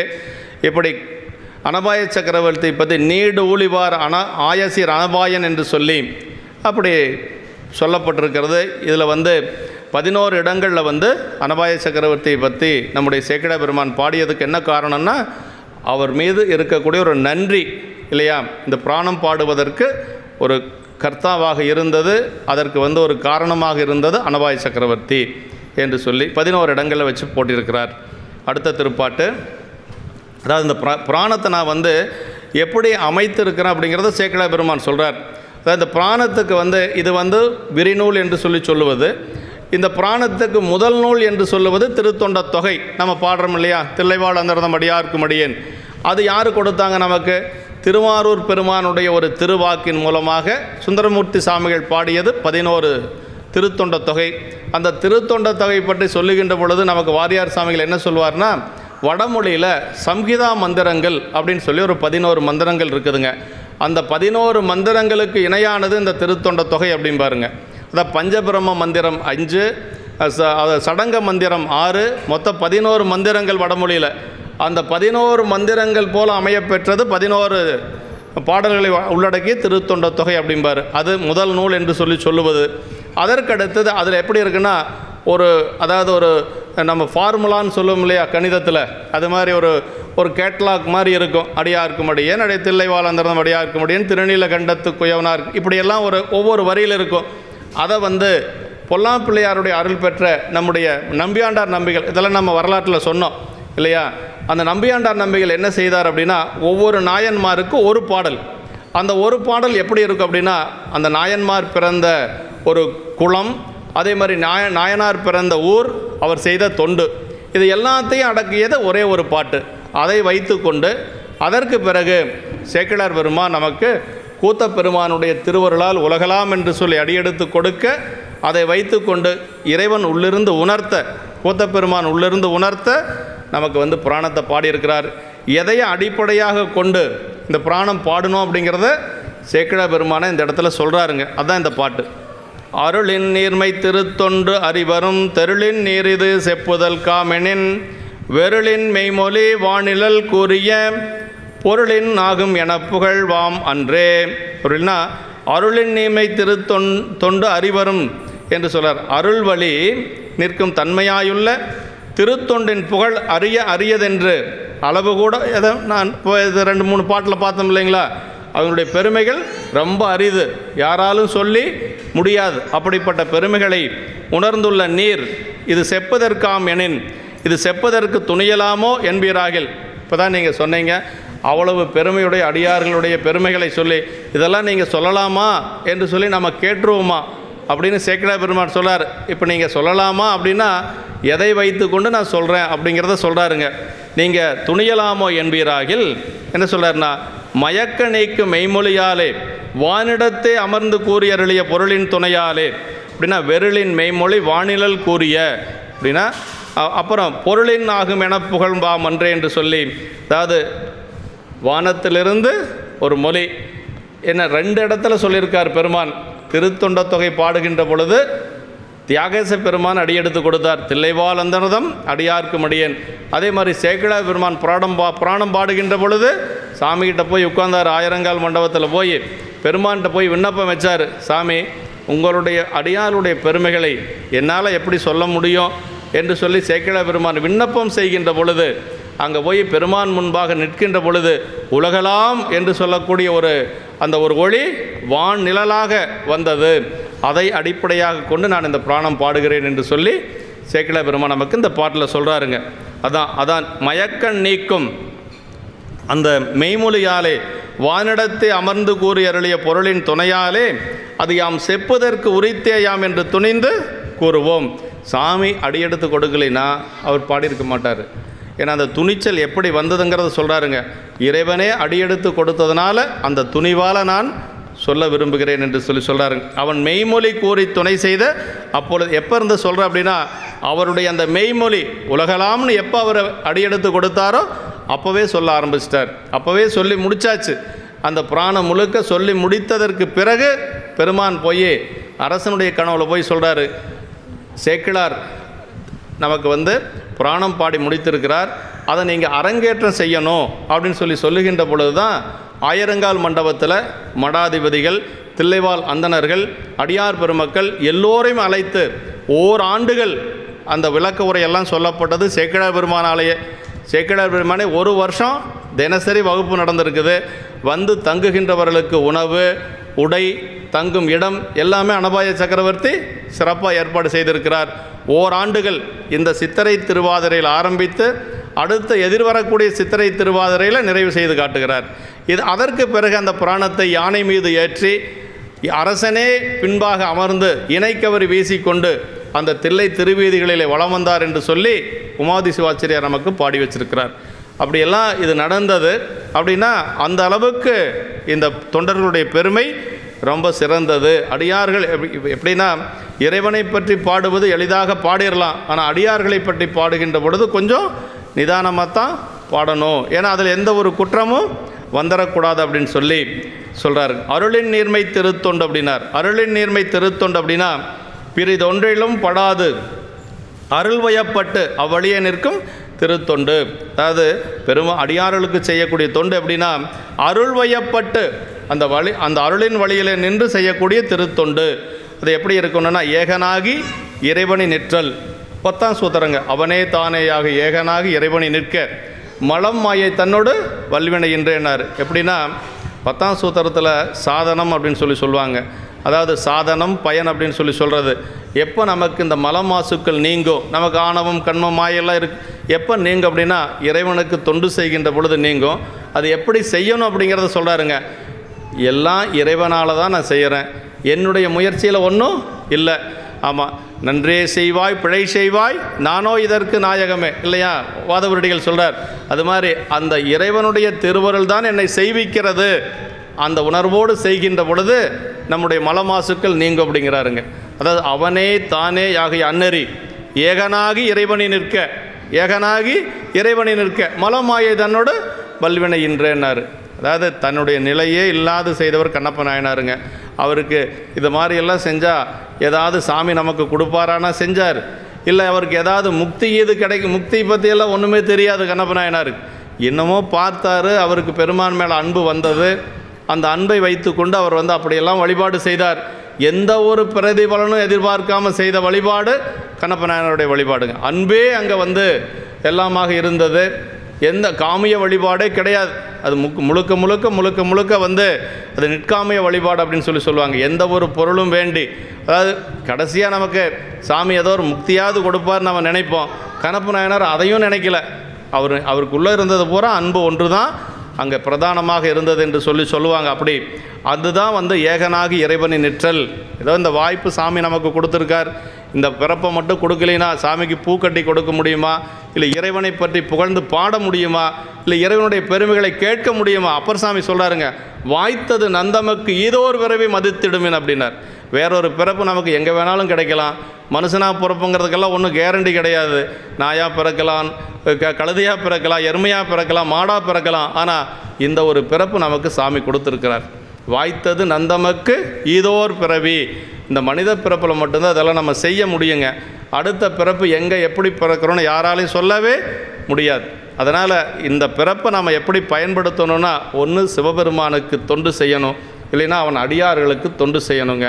இந்த ரெண்டு தொண்டு தான் உலகத்தில் மிகச்சிறந்த தொண்டு. அதுலேயும் முதன்மையாக சொல்வது என்னென்னா அடியார் தொண்டு. எங்கே சொல்கிறார் அப்படின்னா ஞானசம்பந்த பெருமானுடைய புராணத்தில் மயிலாப்பூரில் சொல்கிறாருங்க, மண்ணினில் பிறந்தார் பெரும் பயன் மதிசூடும் அண்ணலார் அடியார் தம்மை அமுது செய்வித்தல் கண்ணினால் அவர் நல் விழா பொழிவு கண்டார்கள். அப்புறம்தான் விழாவெல்லாம் நம்ம கும்பாபிஷேகம், மார்கழி திருவாதிரை, ஆணி திருமஞ்சனம், இந்த விழாவெல்லாம் பார்க்கறது சிறப்பு தான். ஆனால் இந்த ரெண்டில் எது பெருசு, எது முன்னாடி செய்யணும்னா அடியார்களுக்கு அன்னம்பாளிப்பு செய்வது அப்படின்னார். அடியார்களுக்கு அன்னம்பாளிப்பு செய்வதற்காக ஒரு நாயன்மார் தன்னுடைய பிறந்த ஊரிலிருந்து வேறொரு ஊரில் போய் பணி செய்தார். அவர் தான் நமக்கு திருநல்லூரில் போய் பணி செய்த நம்முடைய இவருங்க. திருநல்லூரில் மடம் கூட இப்போ அமர்நீதி நாயனார். விழாவுக்கு வரக்கூடிய அடியார்களுக்கு அன்னம்பாளிப்பு செய்யணும், விழாவுக்கு வரக்கூடிய அடியார்கள் தங்குவதற்கு இடம் கொடுக்கணும். அதுக்காகவே அவர் தன்னுடைய அந்த ஊரில் இருந்து அங்கே நல்லூர் போய் தங்கி மடம் அமைத்து வழிபாடு செய்து கொண்டிருந்தார். அப்போ உலகத்தில் ரொம்ப ரொம்ப சிறந்தது என்ன அப்படின்னா அடியார்களுக்கு அன்னம்பாளிப்பு செய்வது. தொண்டர்தம் பெருமை சொல்லவும் பெரிதேன்னு அவைப்பாட்டி சொல்லியிருக்கிறாங்க. இந்த உலகத்திலேயே மிகச்சிறந்தது பெரியது எது அப்படின்னா அடியார்களுடைய பெருமை என்று சொல்லி நமக்கு சொல்லப்பட்டிருக்கு. அதாவது சேக்கிழார் பெருமான் தான் அப்படி சொன்னாரா அப்படின்னா ஞானசம்பந்த பெருமான் அப்படியே தான் பாடியிருக்கிறார். அதுதான் ஒரு பெரிய சிறப்பு. மயிலாப்பூரை பற்றி பாடுகின்ற பொழுது பூம்பாவை பதிகத்தில் முதல் பாட்டில் என்ன சொல்கிறாரு? அட்டிட்டல் காணாது போதிய பூம்பாவாய் அப்படின்னார். மட்டிட்ட புன்னையங்கானல் மடமையிலை கட்டிட்டங்கொண்டான் கபாலீச்சரம் அமர்ந்தான் ஒட்டிட்ட பண்பின் உரித்திர பல்கணத்தாருக்கு அட்டிட்டல் காணாது போதியோ பூம்பாவாய். அதாவது உரித்திர பல்கணத்தார்னா அடியார் பெருமக்கள்ங்க. ஒட்டிட்ட பண்புனா இறைவனோடு அத்துவிதமாக இருக்கக்கூடிய அடியார்களாம். பாருங்கள், இறைவனை அவங்களையும் பிரிக்கவே முடியாது. ஒட்டிட்ட பண்பின் உரித்திர பல்கணத்தாருக்கு அட்டிட்டல் காணாது போதியோ பூம்பாவாயினார். முதல் பாட்டே அட்டிட்டல்னா உணவு கொடுக்கறதுங்க. அட்டிட்டல் அப்படிங்கிற அட்டிட்டல் அருங்கூடம்னு நிறைய பக்கம் வச்சுருப்பாங்க அடியார்களுடைய அந்த சபையில். அட்டிட்டல் அருங்கூடம்னா உணவு கொடுக்கக்கூடிய சபைன்னு அர்த்தம். அப்படி அதை பார்க்காத போயிட்டேன்னு முதல் பாட்டில் சொல்கிறார். அதற்கு பிறகு வரக்கூடிய 9 பாடல்களில் இறைவனுடைய விழாக்களை சொல்கிறார். அதில் ஒன்று ஆதிரை நாள் காணாது போதிய பூம்பாவாய், கார்த்திகை விளக்கீடு காணாது போதிய பூம்பா, இப்படியெல்லாம் ஒவ்வொன்றையும் சொல்லிட்டு வரார். ஆனால் அதில் முதலாவதாக வைத்து போற்றியது அடியார்களுக்கு அன்னம்பாளிப்பு செய்யாமல் பார்க்காம போறியே அப்படிங்கிறது தான் சொல்கிறார். அப்படின்னா அந்த அருளின் நீர்மை திருத்தொண்டு என்று சொல்கிறது அதுதான். பிரிதொன்றிலும் படாது அருள் வயப்பட்டு அவளியே நிற்கக்கூடிய திருத்தொண்டு, அதான் ஏகனாகி இறைவனை நிற்றல் என்று சொல்கிறாருங்க. ஆமாம், மெய்மொழி வான்நிழல் கூறிய பொருள் அப்படின்னார். வானினின்றும் நிழலாய் கூறிய மெய்மொழி என்று அதுதான் உலகலாம் என்று சொல்லக்கூடியது என்று சொல்கிறாருங்க. ஆமாம், ஒரு பொருளின் சாயலாய், நிழல் அப்படின்னா ஒரு பொருளின் சாயலாய் காணப்பட்டு அப்பொருளை அனுமான அளவையால் அறிவிப்பது என்று சொல்கிறார். வெருளின் மெய்மொழி வான் என்று இறைவன் நிழல் அப்படிங்கிறது அவனது திருவுருவின் பிரதிபிம்பமாகிய நம்பிகள். பெருமானுடைய அந்த பிம்பந்தான் நம்பிகள்ங்க. அதாவது கண்ணாடி முன்னாடி போய் சாமி நின்னாராம், கண்ணாடி முன்னாடி போய் நின்று சுந்தரா வெளியில் வான்னாராம், சாமியினுடைய உருவம் அப்படியே வெளியில் வந்ததான், அதுதான் சுந்தரருங்க. ஆளாள சுந்தரர் எப்படி வந்தாருங்கிறத இது எங்கே சொல்லியிருக்கு அப்படின்னா பேரூர் புராணத்தில் சொல்லியிருக்கு. பேரூர் புராணத்தில் கச்சியப்ப முனிவர் பாடியிருக்கிறார். ஆமாம், கண்ணாடி போய் முன்னாடி சிவபெருமான் நின்னாராம். அந்த அழகை பார்த்து அவருக்கே அவ்வளோ ஒரு ஆச்சரியமாக, நம்ம இவ்வளோ அழகாக இருக்கிறோமா அப்படி. சரி, சுந்தரம்னா என்ன அழகு, வேற ஒன்றும் இல்லை, சுந்தரங்கிறது அழகு. சுந்தரா வெளியில் வானாராம், சாமி வந்தாராம், அதுதான் சுந்தரர் வந்தது. ஆளாள சுந்தரர் அப்படிங்கிறது சிவபெருமானுடைய நிழல் தான் சுந்தரருங்க. அதுதான் வான்நிழல் கூறிய அப்படின்னாருங்க. அப்படின்னா சுந்தரர் தான் அழகு, சுந்தரம்னாவே அழகு. ஆமாம், அந்த திருவுருவினுடைய பிரதிபிம்பமாகிய நம்பிகள் அப்படின்னு உரையாசிரியர் சொல்லாருங்க. அருளிய பொருளின் திருத்தொண்ட தொகையின் துணையாலே. ஆமாம், திருத்தொண்ட தொகை தான் நமக்கு மூல நூலுங்க.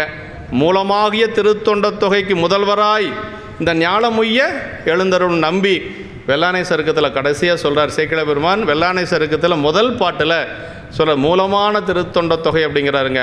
அப்புறம் சுந்தர திருத்தொண்ட தொகை அப்படிம்பாருங்க. அப்புறம் என்ன சொல்கிறாருன்னா தென்தமிழ் பயனாயுள்ள திருத்தொண்ட தொகைங்கிறாரு, தீதில்லா திருத்தொண்ட தொகைங்கிறாரு. இப்படி எல்லாம் திருத்தொண்ட தொகைக்கு எத்தனை பேருங்கிறீங்க சேக்கிழ பெருமான் சொல்லக்கூடிய அப்படின்னா ஒரு பதிகத்துக்கு இத்தனை பேர் வச்சு சொல்லிய ஒரே ஒரு பதிகம் என்னென்னா இந்த திருத்தொண்ட தொகை தாங்க.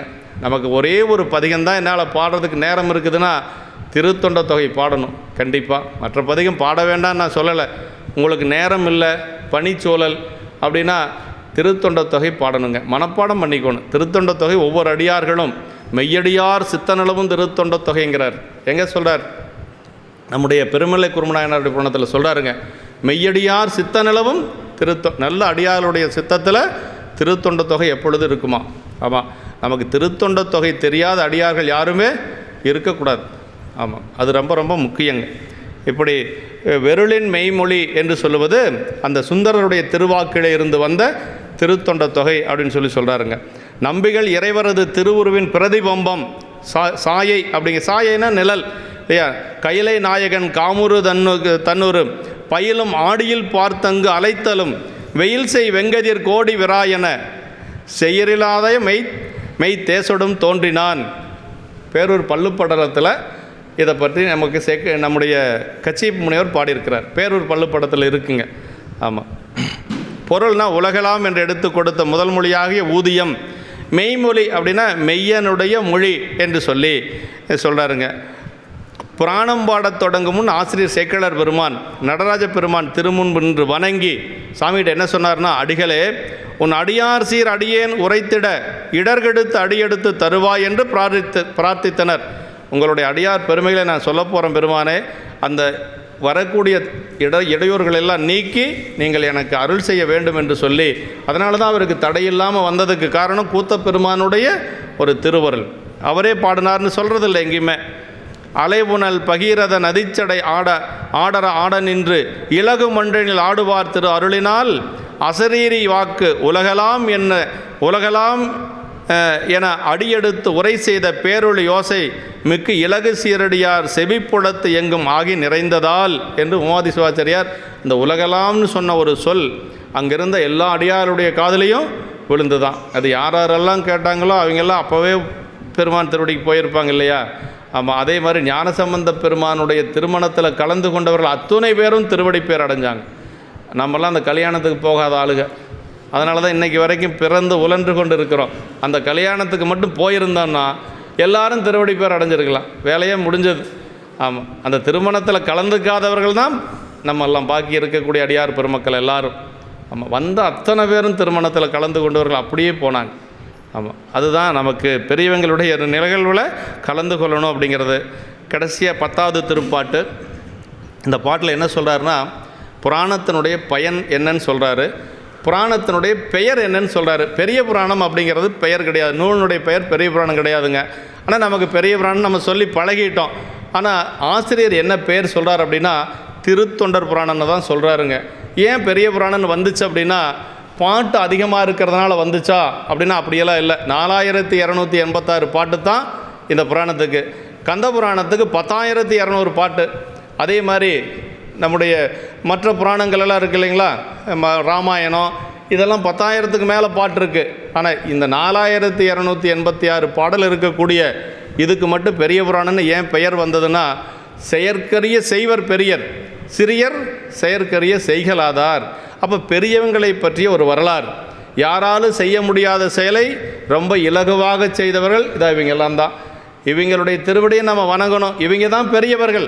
அதனால் பெரிய புராணம், அவர்களை பற்றிய புராணம் அப்படிங்கிறதுனால பெரிய புராணம் என்று சொல்லப்பட்டிருக்கிறது. இந்த 10வது பாட்டு அதுதான் சொல்லுதுங்க. இங்கிதன் நாமம் கூறின் இவ்வுலகத்து முன்னால் தங்கிரல் 2 மாக்கள் சிந்தையுள் சார்ந்து நின்ற பொங்கிய இருளை ஏனை புற இருள் போக்குகின்ற செங்கதிரவன் போல் நீக்கும் திருத்தொன்ற புராணம் என்பாம். இந்த புராணத்தினுடைய பெயர் என்ன என்று சொல்வோமானால் சொல்கிறாருங்க. அதாவது இதில் இந்த பாட்டில் என்ன சொல்கிறாருன்னா, இந்த உலகத்தில் 2 இருள் இருக்கிறது. ஒரு இருள் இப்போ அந்த சூரியன் மறைஞ்சால் இப்போ இருக்கக்கூடிய இருள், இது ஒரு இருள். இன்னொரு இருள் என்னென்னா நமக்கு உள்ளுக்குள்ளே இருக்குது பாருங்கள், நான் தான் அப்படிங்கிற அந்த ஒரு இருள் இருக்குது பாருங்கள், ஆணவம் என்று சொல்லக்கூடிய ஒரு இருள். இந்த 2 இருள் இருக்குது. இதில் எந்த 2 இருளில் வெளியில் இருக்கக்கூடிய இருளை பற்றி நம்மளுக்கு கவலையே இல்லை, அது பாட்டுக்கு வரும், அது பாட்டுக்கு சூரியன் வந்தால் நீங்கிடும். அதே மாதிரி இரவு நேரத்தில் நிலவு வந்தால் இரவு கொஞ்சம் குறைஞ்சிரும். ஆனால் நமக்குள்ளே இருக்கக்கூடிய ஒரு இருள் இருக்குது பாருங்கள், அந்த ஆணவம் என்று சொல்லக்கூடிய இருள் அவ்வளவு சீக்கிரமாக நீங்காது. ஆமாம், தான் அப்படிங்கிற அந்த ஒரு முனைப்பு இருக்குது பாருங்கள், யான் எனது என்ற அற்ற இடமே இறைவன் திருவடின்னு சொல்லுவாங்க. யான் என்று சொல்லுவது அகப்பற்று, எனது என்று சொல்லுவது புறப்பற்று. நான் தான் அப்படிங்கிற அந்த தன்முனைப்பு அப்படிங்கிறது தான் அகையிருள் என்று சொல்லுவது. அது எப்போ நீங்கும் அப்படின்னா, அந்த புறையிருள் என்று சொல்லுவது சூரியன் வந்தால் நீங்கிடும். அகையிருள் என்று சொல்லுவது திருத்தொண்டர் புராணம் படித்தா நீங்கள் அப்படிங்கிறார் சேக்கிழார் பெருமான். அதுக்கு தான் இந்த திருத்தொண்டர் புராணம் படிக்கணும் அப்படிங்கிறது. இந்த நூலினுடைய பயனை சொல்கிறார். ஏன் அப்படி சொல்கிறாருன்னா, இங்கே இருக்கக்கூடிய அடியார் பெருமக்கள் யாருமே தன்னை உயர்வாக கருதியவர்கள் யாருமே இல்லைங்க. சிறுத்தொண்ட நாயனாரை எல்லாம் பார்த்தா சாமி கேட்குறாரு, நீரோ பெரிய ஆத்தி மரத்தடியில் இருக்கிறார். ஆத்தி மரத்தடியில் இருக்கக்கூடிய பெருமானை சென்று வணங்குகிறார் சிறுத்தொண்ட நாயனார். அப்படி கைகட்டி கீழே விழுந்து வணங்குகிறார். அப்போ அவர் என்ன சொன்னார், நீரோ பெரிய சிறுத்தொண்டர் அப்படின்னு கேட்டால் அவர் என்ன சொன்னார்னா, பெரிய சிறுத்தொண்டர் தான் அவர், அதில் ஒன்றும் சந்தேகம் இல்லை. சிறுத்தொண்டர் என்ன சொன்னார்னா, பூதியணி சாதனத்தவர் முன் போற்ற போதேன் ஆயனும் நாதன் அடியார்கள் கருணையினால் அருணி செய்வர் அப்படின்னார். அப்படின்னா திருநீர் பூசணைக்கு முன்னாடி போய் நிற்கிறதுக்கு எனக்கு தகுதி இல்லை சொன்னவர் யார்? சிறுத்தொண்ட நாயனார்.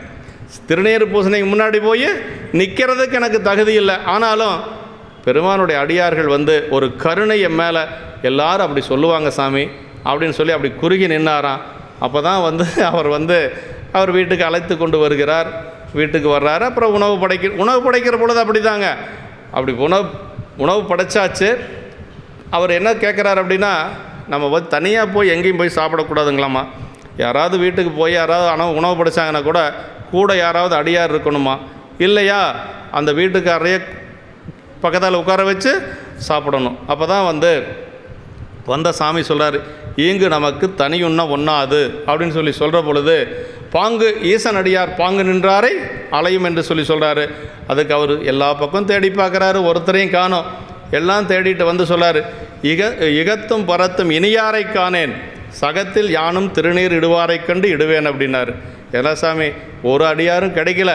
இன்னைக்கு நானும் எல்லாரும் திருநீர் இடுவாங்க, அதை பார்த்து நானும் கொஞ்சம் திருநீர் பூசிக்குவேன் அப்படின்னு சொல்லி சொன்ன உடனேயே சாமி என்ன சொன்னாராம், உம்மை போல நீருட்டார் யாருளர் உண்பீர் என்று சொல்லி சாமி பக்கத்தால் உட்கார வச்சாராம்.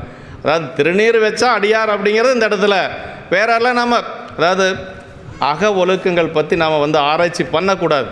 அந்த அடியார் எப்படி இருக்கிறாங்க அதெல்லாம் நம்ம ஆராய்ச்சி பண்ணிட்டெல்லாம் ஒவ்வொருத்தரையும் கண்டுபிடிக்க முடியாது.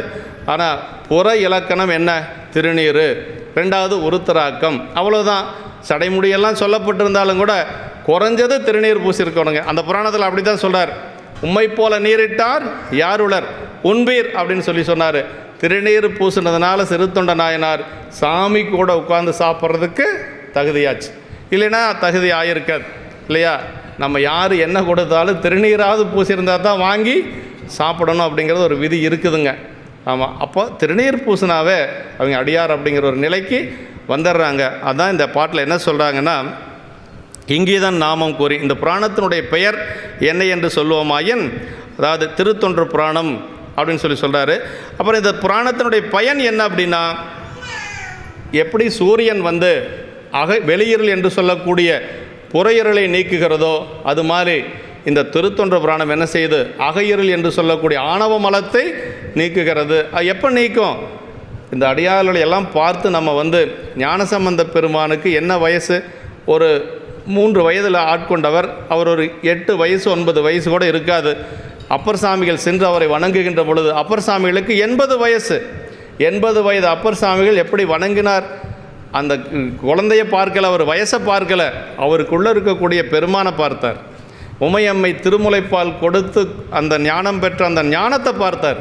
ஞானசம்பந்த பெருமானை பார்க்கிற பொழுது அவருக்கு என்ன தெரிஞ்சதுன்னா, உமையம்மை தன்னுடைய திருமுலைப்பாலில் குலைச்சி கொடுத்தா பாருங்க, என்னறிய சிவஞானத்து இன்னமுதம் குலைத்தருளி உன்னடிசில் என ஊட்ட உமையம்மை எதிர்நோக்க கண்மலர் நீர் துடைத்தருளி கையிற்போர் கிண்ணம் அளித்து அன்னலாலை அழுகதீர் தங்கணனார் அருள் புரிந்தார். உமையம்மையே ஒரு குழந்தைக்கு திருமுலைப்பால் கலந்து கொடுத்துருக்கிறான்னா அந்த குழந்தை இந்த உலகத்தில் பிறக்கக்கூடிய குழந்தையா, இறைவனுடைய திருவருள் பெற்ற குழந்தை இல்லையா? அதைத்தான் நினைச்சார் ஞானசம்பந்த நாவுக்கரசு பெருமான். அந்த குழந்தை விழுகிறதுக்கு முன்னாடி அவர் விழுந்துருவார். 3 முறை சந்திச்சிருக்கிறாங்க. 3 சந்திப்பிலுமே எப்படி நடக்கும்னா, அவர் வணங்கா முன்வணங்கிம்பார் சேக்கிழார் பெருமான். நாவுக்கரசு பெருமானுக்கு அது ரொம்ப மேலோங்கி இருந்தது. யார் வணங்குறாங்களோ அவர் முதல்ல வணங்கிடுவாராம். அதுதான் நம்ம சைவத்தில் அந்த வாழ்வெனும் மையல் விட்டு வறுமையாம் சிறுமை தப்பி தாழ்வெனும் தன்மையோடும் சைவமாம் சமயம் சார்தல் ஊழ்பெறல் அரிதோ அப்படின்னாரு. இந்த தாழ்வெனும் தன்மை அப்படிங்கிறது ரொம்ப ரொம்ப முக்கியம். இந்த பணிவு என்று சொல்லக்கூடியது இல்லை அப்படின்னா நம்ம எத்தனை பணி செஞ்சாலும் சரி, எத்தனை நம்ம கோடிக்கணக்கில் பெருமானுக்கு கோயில் கட்டி வச்சாலும் சரி, ஒரு பயனும் இல்லைங்க. பெரியவங்க எப்பொழுதும் பணிவாக இருப்பாங்க. அப்பர் சாமிகளை பார்த்து தான் நம்ம தெரிஞ்சுக்கணும். அப்பர் சாமிகள் வந்து அவ்வளவு பணிவாக இருப்பார். 80 வயது அப்பர் சாமிகள் சின்ன குழந்தைய கண்டா கூட விழுந்து வணங்குவார். ஒன்றில் இப்போ நடந்தது, நான் சென்ற ஒரு 2 வாரத்துக்கு முன்னாடி நடந்ததை நான் சொல்கிறேன். ஈரோடு ஈஸ்வரன் எல்லாத்துக்கும் தெரியும், திருத்தொண்டீஸ்வரர் கோயில் அருள்நெறி திருக்கூட்டம் 84-85 வருஷமாக இருக்கக்கூடிய திருக்கூட்டம்.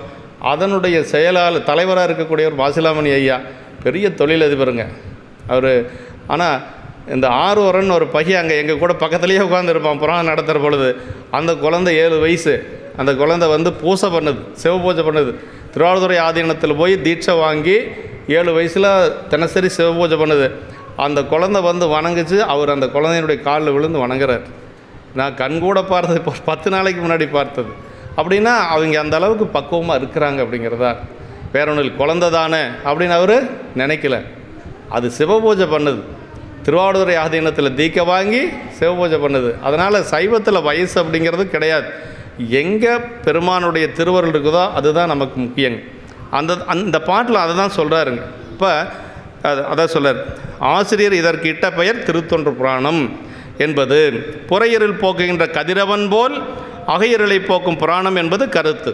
பொருள்களை காண ஒட்டாமல் புறையிருள் கண்ணை மறைத்து கொண்டிருக்கும். ஆனால் அது பாரிசேட அளவையால் தன்னை அறியும்படி காட்டி நிற்கும். ஆதலின் அதற்கு வேறு அடைமொழியின்றி ஏனை என்று இலகுவில் பிரித்து கூறினார் என்று சொல்லி ஆசிரியர் சொல்கிறார். ஆனால் அகையிருளுக்கு சிந்தையுள்ளே சார்ந்து நின்ற பொங்கிய என 3 அடைமொழி கொடுத்து கூறினார்.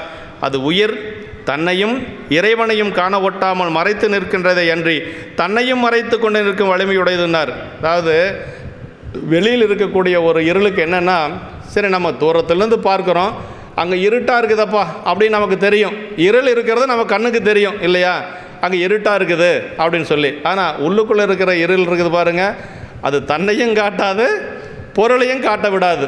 தன்னையும் காட்டாது, தான் இருக்கிறங்கிறதும் தெரியாது. நமக்கு ஆணவம் இருக்கான்னு நமக்கு தெரியாது இல்லையா. அந்த இறைவனை நாம் அடையக்கூடிய நிலையும் மறைத்து நிற்கும். அப்போ தன்னையும் காட்டாது பொருளையும் காட்டாது ரெண்டையும் காட்டாது இருக்கக்கூடியது அகையிருள் என்று சொல்லக்கூடிய ஆணவம். ஆனால் வெளியிருள் அதுக்கு எவ்வளோ பரவாயில்ல. அதுதான் திருவருட்பயனில் இப்போ நீங்கள் சைவ சித்தாந்தம் படிக்கிறீங்க இல்லையா, திருவருட்பயன் வந்திருக்குன்னு நினைக்கிறேன் ஆரம்பம். அதில் 3வது அதிகாரம் இருள்மல நிலை. முதல் அதிகாரம் வந்து பதிமுது நிலை, இறைவனை பற்றி சொல்லக்கூடியது. 2வது அதிகாரம் உயிரவை நிலை, ஆன்மாக்களை பற்றி சொல்லக்கூடியது. 3வது அதிகாரம் இருள்மல நிலை, ஆணவ மலம். ஏன் நம்ம இறைவனை சென்று சேர முடியல அப்படிங்கிறத சொல்லக்கூடியது. அதில் தான் உமாதி சிவாச்சாரியார் சொல்கிறாருங்க, ஒரு பொருளும் காட்டாது இருள் உருவம் காட்டும்னார். ஒரு பொருளும் காட்டாது, தன்னிடத்தில் இருக்கக்கூடிய பொருளும் மறைச்சிருக்கும். ஆனால் இருள் அப்படிங்கிறது நம்ம பார்க்க முடியும். ஆனால் இருபொருளும் காட்டாது இது அப்படின்னா தன்னையும் காட்டாது வேறு இறைவனையும் காட்டாது, மறைத்திருக்கக்கூடியது ஆணவம் என்று சொல்லக்கூடிய இருள் என்று சொல்லி. அப்போ 2 இருளில் வந்து வெளியில் இருக்கக்கூடிய இருள் எவ்வளவோ பரவாயில்லை, நம்ம உள்ளுக்குள்ளே இருக்கக்கூடிய இருள் இருக்குது பாருங்கள், அது ரொம்ப ரொம்ப மோசமான இருள். அதை எப்படி நீக்கணும்னா திருத்தொன்று புராணம் மூலமாகத்தான். இந்த பெரியவங்களுடைய அருள் வரலாற்றை நம்ம படிக்கின்ற பொழுது, அதை கேட்கின்ற பொழுது தான் நமக்கு கொஞ்சம் கொஞ்சமாக நீங்குங்க. ஒட்டுக்கா நீங்கிருமா அப்படின்னா அப்படியெல்லாம் நீங்காதுங்க. கொஞ்சம் கொஞ்சமாக தான் நமக்கு அங்கே அந்த அருள் வரலாற்றை சேக்கிழார் பெருமான் சில இடங்கள்ல எல்லாம் எப்படி சொல்வார் அப்படின்னா, அதாவது ஞானசம்பந்த அந்த கண்ணப்ப நாயனாருடைய அந்த வேட்டையை பற்றி சொல்லுவார். கண்ணப்ப நாயனார் இறைவனுக்கு அமுது செய்வதற்காக வில்லை எடுத்துகிட்டு காட்டுக்குள்ளே போவார். அப்படி போகிறத சொல்கிறாரு. அப்படி சொல்கிறதுனால நான் உய்வடைந்தேன் அப்படின்னு பாருங்க. செய்வண்ண திறம் ஒளிவேன் தீவனையின் திறம் ஒளிவேன் அப்படின்னாருங்க. செய்வண்ண திறம் ஒளிவேன், அவர் செய்கிறத நான் சொல்ல போகிறேன். சொல்லுவது அப்படிங்கிறது எதிர்காலத்தில், ஆனால் சொல்கிறதுக்கு முன்னாடியே நான் வந்து உய்வடைந்தேன் அப்படிங்கிறார். என்னுடைய வினைகளெல்லாம் ஒளிந்தது அப்படிங்கிறார். செய்வண்ண திறம் ஒளிவேன் தீவினையின் திறம் ஒளிவேன் அப்படின்னாருங்க. அதே மாதிரி சுந்தரருடைய அடுத்த தடுத்தாட்கொண்ட புராணத்தில் வருங்க, அந்த நின்று போன கல்யாணம் இருக்குது பாருங்கள், அந்த நின்று போன திருமணத்தை சொல்ல போகிறாரு. சொல்லுவதற்கு முன்பாகவே நான் உய்வடைந்தேன் அப்படின்னு பாருங்க. ஒரு மன திறத்தின் அங்கு நிகழ்ந்தது மொழிவேன் உய்ந்தேன் அப்படின்னாரு. சொல்லுவது அப்படிங்கிறது எதிர்காலம், உய்ந்தேன் அப்படிங்கிறது இறந்த காலம். அது சொல்ல போகிறாரா இனிமேல் தான். எப்படி சாமி வந்தார், தடுத்தாட்கொண்டார், திருமணத்தை நிறுத்தினார் அப்படிங்கிறது சொல்ல போகிறாராம். சொல்கிறதுக்கு முன்னாடி உய்வடைந்தேன் அப்படின்னா இதெல்லாம் படிக்கின்ற பொழுது, இதெல்லாம் கேட்கின்ற பொழுது, இதை நாம் கற்கின்ற பொழுது தான் நம்முடைய வினைகள் கொஞ்சம் கொஞ்சமாக நீங்கும். அது ஒட்டுக்கா நீங்கிருமா அப்படின்னா அப்படியெல்லாம் நீங்கள் அது பக்குவம் அப்படிங்கிறது அவ்வளவு சீக்கிரமாக வந்துடாதுங்க. கொஞ்சம் கொஞ்சமாக தான் இந்த இவங்க பெரியவங்களுடைய வரலாறெல்லாம் நாம் சிந்திக்கின்ற பொழுது தான் இப்படியெல்லாம் பணி செய்திருக்கிறார்களா அப்படிங்கிற ஒரு எண்ணம் நமக்கு வரும். கதை அப்படிங்கிறது வேறு.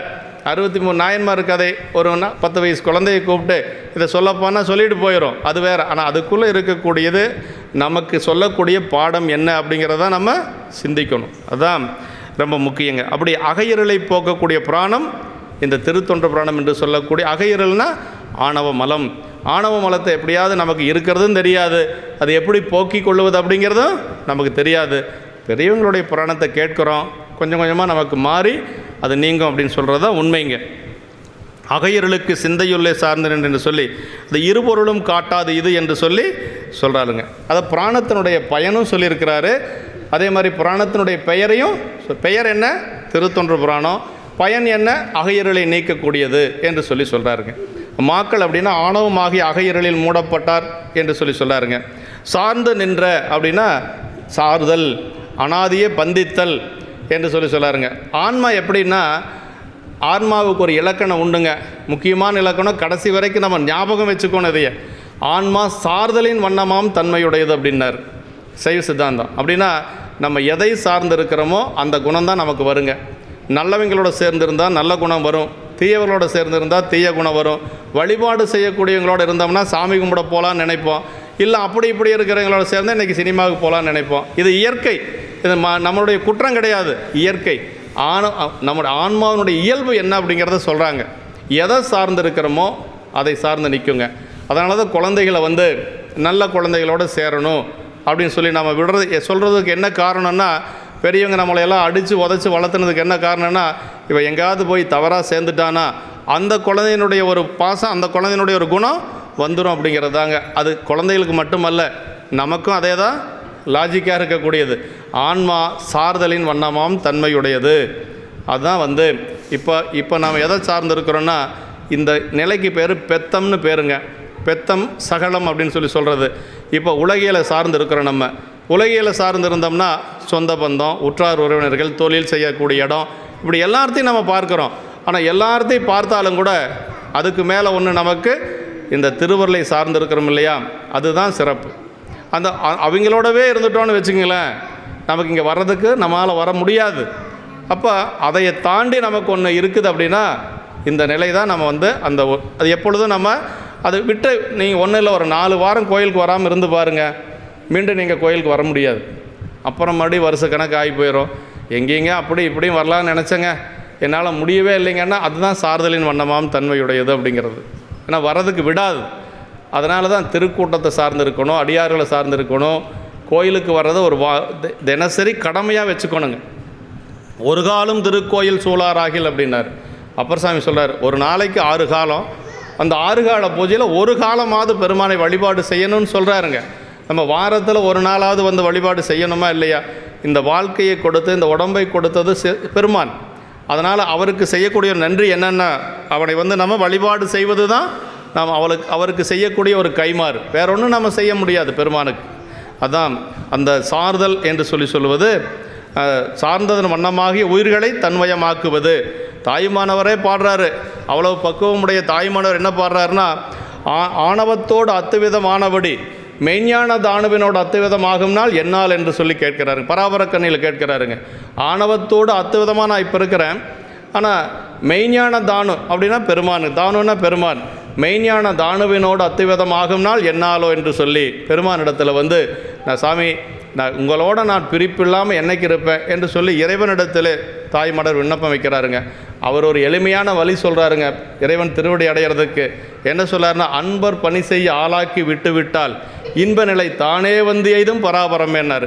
அன்பர் பணி செய்ய ஆளாக்கி விட்டு விட்டால், அடியார்கள் பணி செய்கிறதுக்கு என்னை நீங்கள் கொண்டு விட்டுட்டிங்கன்னா போதும் பெருமானே, எனக்கு இன்ப நிலை தானே வந்துடும் என்று சொல்லி பராபரக்கண்ணியில் நம்முடைய தாய்மானவ பெருமானிடத்தில் விண்ணப்பம் வைக்கிறார். இப்படி பாயிரமாகிய இந்த முதல் பாட்டு இறைவன் திருமொழியும், 2வது பாட்டு அவன் துதியும், 3வது பாட்டு காப்பு கடவுளாக விநாயக பெருமானை பற்றியும், அதே மாதிரி 4, 5, 6 பாட்டுக்கள் அவையடக்கமாகவும், 5, 6, 7வது திருப்பாட்டுகள் அவையடக்கம் கூறுவதாகவும், 8வது பாட்டு நூல் வந்த வழியையும், 10வது பாட்டு நூலினுடைய பெயர், அப்புறம் நூலினுடைய பயன். நூலினுடைய பெயர் என்ன? திருத்தொண்ட புராணம். நூலினுடைய பயன் ஆணவ மலத்தை நீக்குவது, அகையிறலை போக்குவது என்று சொல்லி இப்படி நமக்கு அதாவது பாயிரம் அப்படிங்கிறது என்னென்னா, நூலனுடைய அந்த ஒரு பெருமை, நூலனுடைய பயன் என்ன அப்படிங்கிறது பாயிரத்தில் வந்துருங்க. ஆயிரம் செய்யல் அகன்றதாயினும் பாயிரம் இல்லது பணுவல் என்றங்கிறது தொல்காப்பிய சூத்திரங்க. அப்படின்னா 1000 செயல்கள் ஒரு நூல் இருந்தாலும் கூட பாயிரம்னு அதில் ஒன்று இருக்கணுங்க. பாயிரத்திலேயே நூலனுடைய நுதலிய பொருள் வந்துடும். அதுதான் ஒரு பெரிய சிறப்பு. இப்போ நமக்கு நூலனுடைய பொருள் என்னன்னு தெரிஞ்சிருச்சு இல்லைங்களா? என்ன? அடியார்களை வழிபாடு செய்யணும், பெருமானை வழிபாடு செய்யணும். அப்போ நம்ம ஆணவ இருள் எப்போ நீங்கும்? அடியாருடைய பெருமைகளை பேசுகின்ற பொழுது, சொல்லுகின்ற பொழுது, கேட்கின்ற பொழுது நீங்கும். அதுதான் பாயிரத்தில் நம்ம சிந்தித்தது. இந்த பாயிர பகுதி தான் ரொம்ப ரொம்ப முக்கியமானது. இதில் நூல் வந்தது, அடியெடுத்து கொடுத்தது, உடம்பனுடைய பயன் எல்லாமே நம்ம சொல்லிட்டோம். அடுத்தது நமக்கு திருமலை சிறப்பு. திருமலை சிறப்பு நீங்கள் கேட்டால் தான் பிராணம் எப்படி வந்ததுன்னு உங்களுக்கு தெரியும். திருமலை சிறப்பு 40 பாடல்கள் இருக்கக்கூடியது. மிக அருமையான ஒரு பகுதி. அதாவது பெரிய புராணம் எங்கே ஆரம்பிச்சிச்சு அப்படின்னா கைலாயத்தில் ஆரம்பித்தது. எங்கே போய் நிறைவாகுது அப்படின்னா கைலாயத்தில் போய் நிறைவாகுது. அடுத்த வாரத்திலிருந்து நமக்கு அந்த கைலாயத்தை பற்றி படிக்கிறோம். நம்ம கைலாயத்தில் பெருமான் எப்படி இருக்கிறார், அங்கே பெருமானுக்கு சேவை செய்யக்கூடிய முனிவர்கள், அங்கே இருக்கக்கூடிய ஒரு அடியார் பெருமக்கள், அதெல்லாம் கைலாயத்தில் என்னென்னவெல்லாம் இருக்குது, அதை எப்படி ஒழுங்குபடுத்துகிறார்கள், நந்தியம் பெருமான் அங்கே என்ன செய்து கொண்டிருக்கிறார், நந்தியம் பெருமான்னா என்ன, அதே மாதிரி விடையனே என்ன, எல்லாமே நமக்கு அடுத்த பகுதியில் நமக்கு சிறப்பாக சொல்லியிருக்கார் சேக்கிழ பெருமான். அப்படி இருக்கக்கூடிய கைலாயத்தில் அங்கே உபமன்ய முனிவர் இருக்கிறார். உபமன்ய முனிவர் யார், அவருடைய சிறப்பு என்ன, உபமன்ய முனிவர் சுந்தரமூர்த்தி சாமிகளை எப்படி வணங்கினார், சுந்தரமூர்த்தி சாமியுடைய ஒளி, அதாவது கடைசியாக வெள்ளானை சருக்கத்தில் எப்படி நம்முடைய திருவஞ்சை களத்திலிருந்து அந்த வெள்ளை யானையிலே செல்லுகின்ற அந்த காட்சியானது அந்த உபமன்ய முனிவருக்கு ஒளி வடிவத்தில் தெரியுது. அந்த ஒளியை பார்த்து வணங்குவது, அந்த ஒளியை பார்த்து வணங்குகின்ற பொழுது இது என்னன்னு சொல்லி அதாவது சிவபெருமானை தவிர யாரையுமே நீங்கள் வணங்க மாட்டீங்களே, இப்போ ஏன் வணங்குறீங்க அப்படின்னு சொல்லி அடியார்கள்லாம் கேட்கிறது. அப்படி கேட்கின்ற பொழுது அவர் சொல்கிறார், உபமன்ய முனிவர் எல்லாத்துக்கிட்டையும் சொல்கிறாரு, அவர் சாதாரணமானவர் இல்லை, சிவபெருமானுக்கு தோழர். அது மட்டுமல்ல, இறைவனுடைய திருவடி எப்பொழுதும் நெஞ்சில் வச்சிருக்கக்கூடியவர், அதனால் நான் வணங்குறேன், நீங்களும் எல்லாரும் வணங்குங்க அப்படின்னு சொல்லி அறிவுறுத்துவது. அப்படி அறிவுறுத்துகின்ற பொழுது அவங்க எல்லாரும் கேட்குறாங்க, அவ்வளவு பெருமை பெற்றவரா அப்படின்னா அவருடைய வரலாற்றை நீங்கள் சொல்லுங்கள். இதுதான் பெரிய புராணத்தினுடைய முதல். இதை தெரிஞ்சுக்கணுன்னா திருமலை சிறப்பு நாம் படிக்கணும். அப்போ உபமன்ய முனிவர் யாருக்கு சொல்கிறாரு? அவருடைய சீடர்களுக்கு சொல்கிறாரு. அப்படி அவருடைய சீடர்களுக்கு சொல்கிறத சேக்கிழ பெருமான் நமக்கு சொல்கிறார். இதுதான் பெரிய புராணத்தினுடைய, அதாவது எல்லாமே ஃப்ளாஷ்பேக். பெரிய புராணமே முழுக்க முழுக்க ஃப்ளாஷ்பேக்கு. உபமன்ய முனிவர் தன்னுடைய சீடர்களுக்கு சொல்கிறத சேக்கிழ பெருமான் நமக்கு சொல்கிறாரு. இதுதான் பெரிய புராணம். இதை தெரிஞ்சுக்கணுன்னா நம்ம திருமலை சிறப்பு படிக்கணும். அப்போ தான் தெரிஞ்சுக்க முடியும். அப்புறம் மற்ற ஒவ்வொரு புராணமாக வர்றதெல்லாம் வேறு. இது இந்த புராணத்துக்கு மூலமாக இருக்கக்கூடியது திருமலை சிறப்பு. திருமலைங்கிறது சைவத்தில் கைலாயம் மட்டும்தான் திருமலை. மற்ற திருமலை நீங்கள் வேறு எங்கேயோ போயிடக்கூடாது. இங்கே நம்ம இங்கே போகிறதெல்லாம் நம்ம நினச்சக்கூடாது. திருமலைனா சைவத்தில் கண்ணை மூடிட்டு கைலாயம், அவ்வளோதான். சாமின்னா கண்ணை மூடிட்டு சிவபெருமான், அவ்வளோதான். மற்றதெல்லாம் அவங்கெல்லாம் தேவர்கள் இல்லைங்களா? தேவர்கள் வேறு, சிவபெருமான் வேறங்க. மற்ற தேவர்களோட வச்சு நம்ம பார்க்கக்கூடாது. பொது நீக்கி தனை நினைய வல்லோர்க்கு என்றும் பெருந்துணையினார். யார்? அப்பர் சாமி தேவாரத்தில் சொல்கிறார் இல்லையா? தில்லை தேவாரத்தில். அவன் பொது நீக்கி தனை நினை, எல்லா சாமி சாமி, நம்ம சாமி சாமி. இப்போ சுற்றி வர பார்க்குறோம், எல்லா சாமி இருக்குது. அதே மாதிரி தான் அவரும் நினைக்கக்கூடாது. எல்லாத்துக்கும் தலைவர் அவர் தான், எனக்கு தலைவர் அவர் தான் அப்படிங்கிற ஒரு எண்ணம் நமக்கு இருக்கணும். அது மாதிரி அங்கு அந்த திருமலையில் தான் அதெல்லாம் நம்ம பார்க்க முடியும் என்று சொல்லி, அப்படி திருமலையில் எப்படி பிராணம் நமக்கு வந்தது அப்படிங்கிறத நம்ம தெரிந்து கொள்வதற்கு ஒரு வாய்ப்பு. எல்லாமே ஃப்ளாஷ்பேக்குங்க. ஆமாம், எல்லாமே உபமன்ய முனிவர் சொல்கிறார், சீடர்கள் கேட்குறாங்க, அதை சேக்கிழ பெருமான் நமக்கு சொல்கிறார். ஆமாம், அதுக்கு நமக்கு மூலமாக இருக்கக்கூடியது திருத்தொண்டத் தொகை. வகைநூல் என்று சொல்லக்கூடிய வகைநூலாக இருக்கக்கூடியது திருத்தொண்டர் திரு அந்தாதி.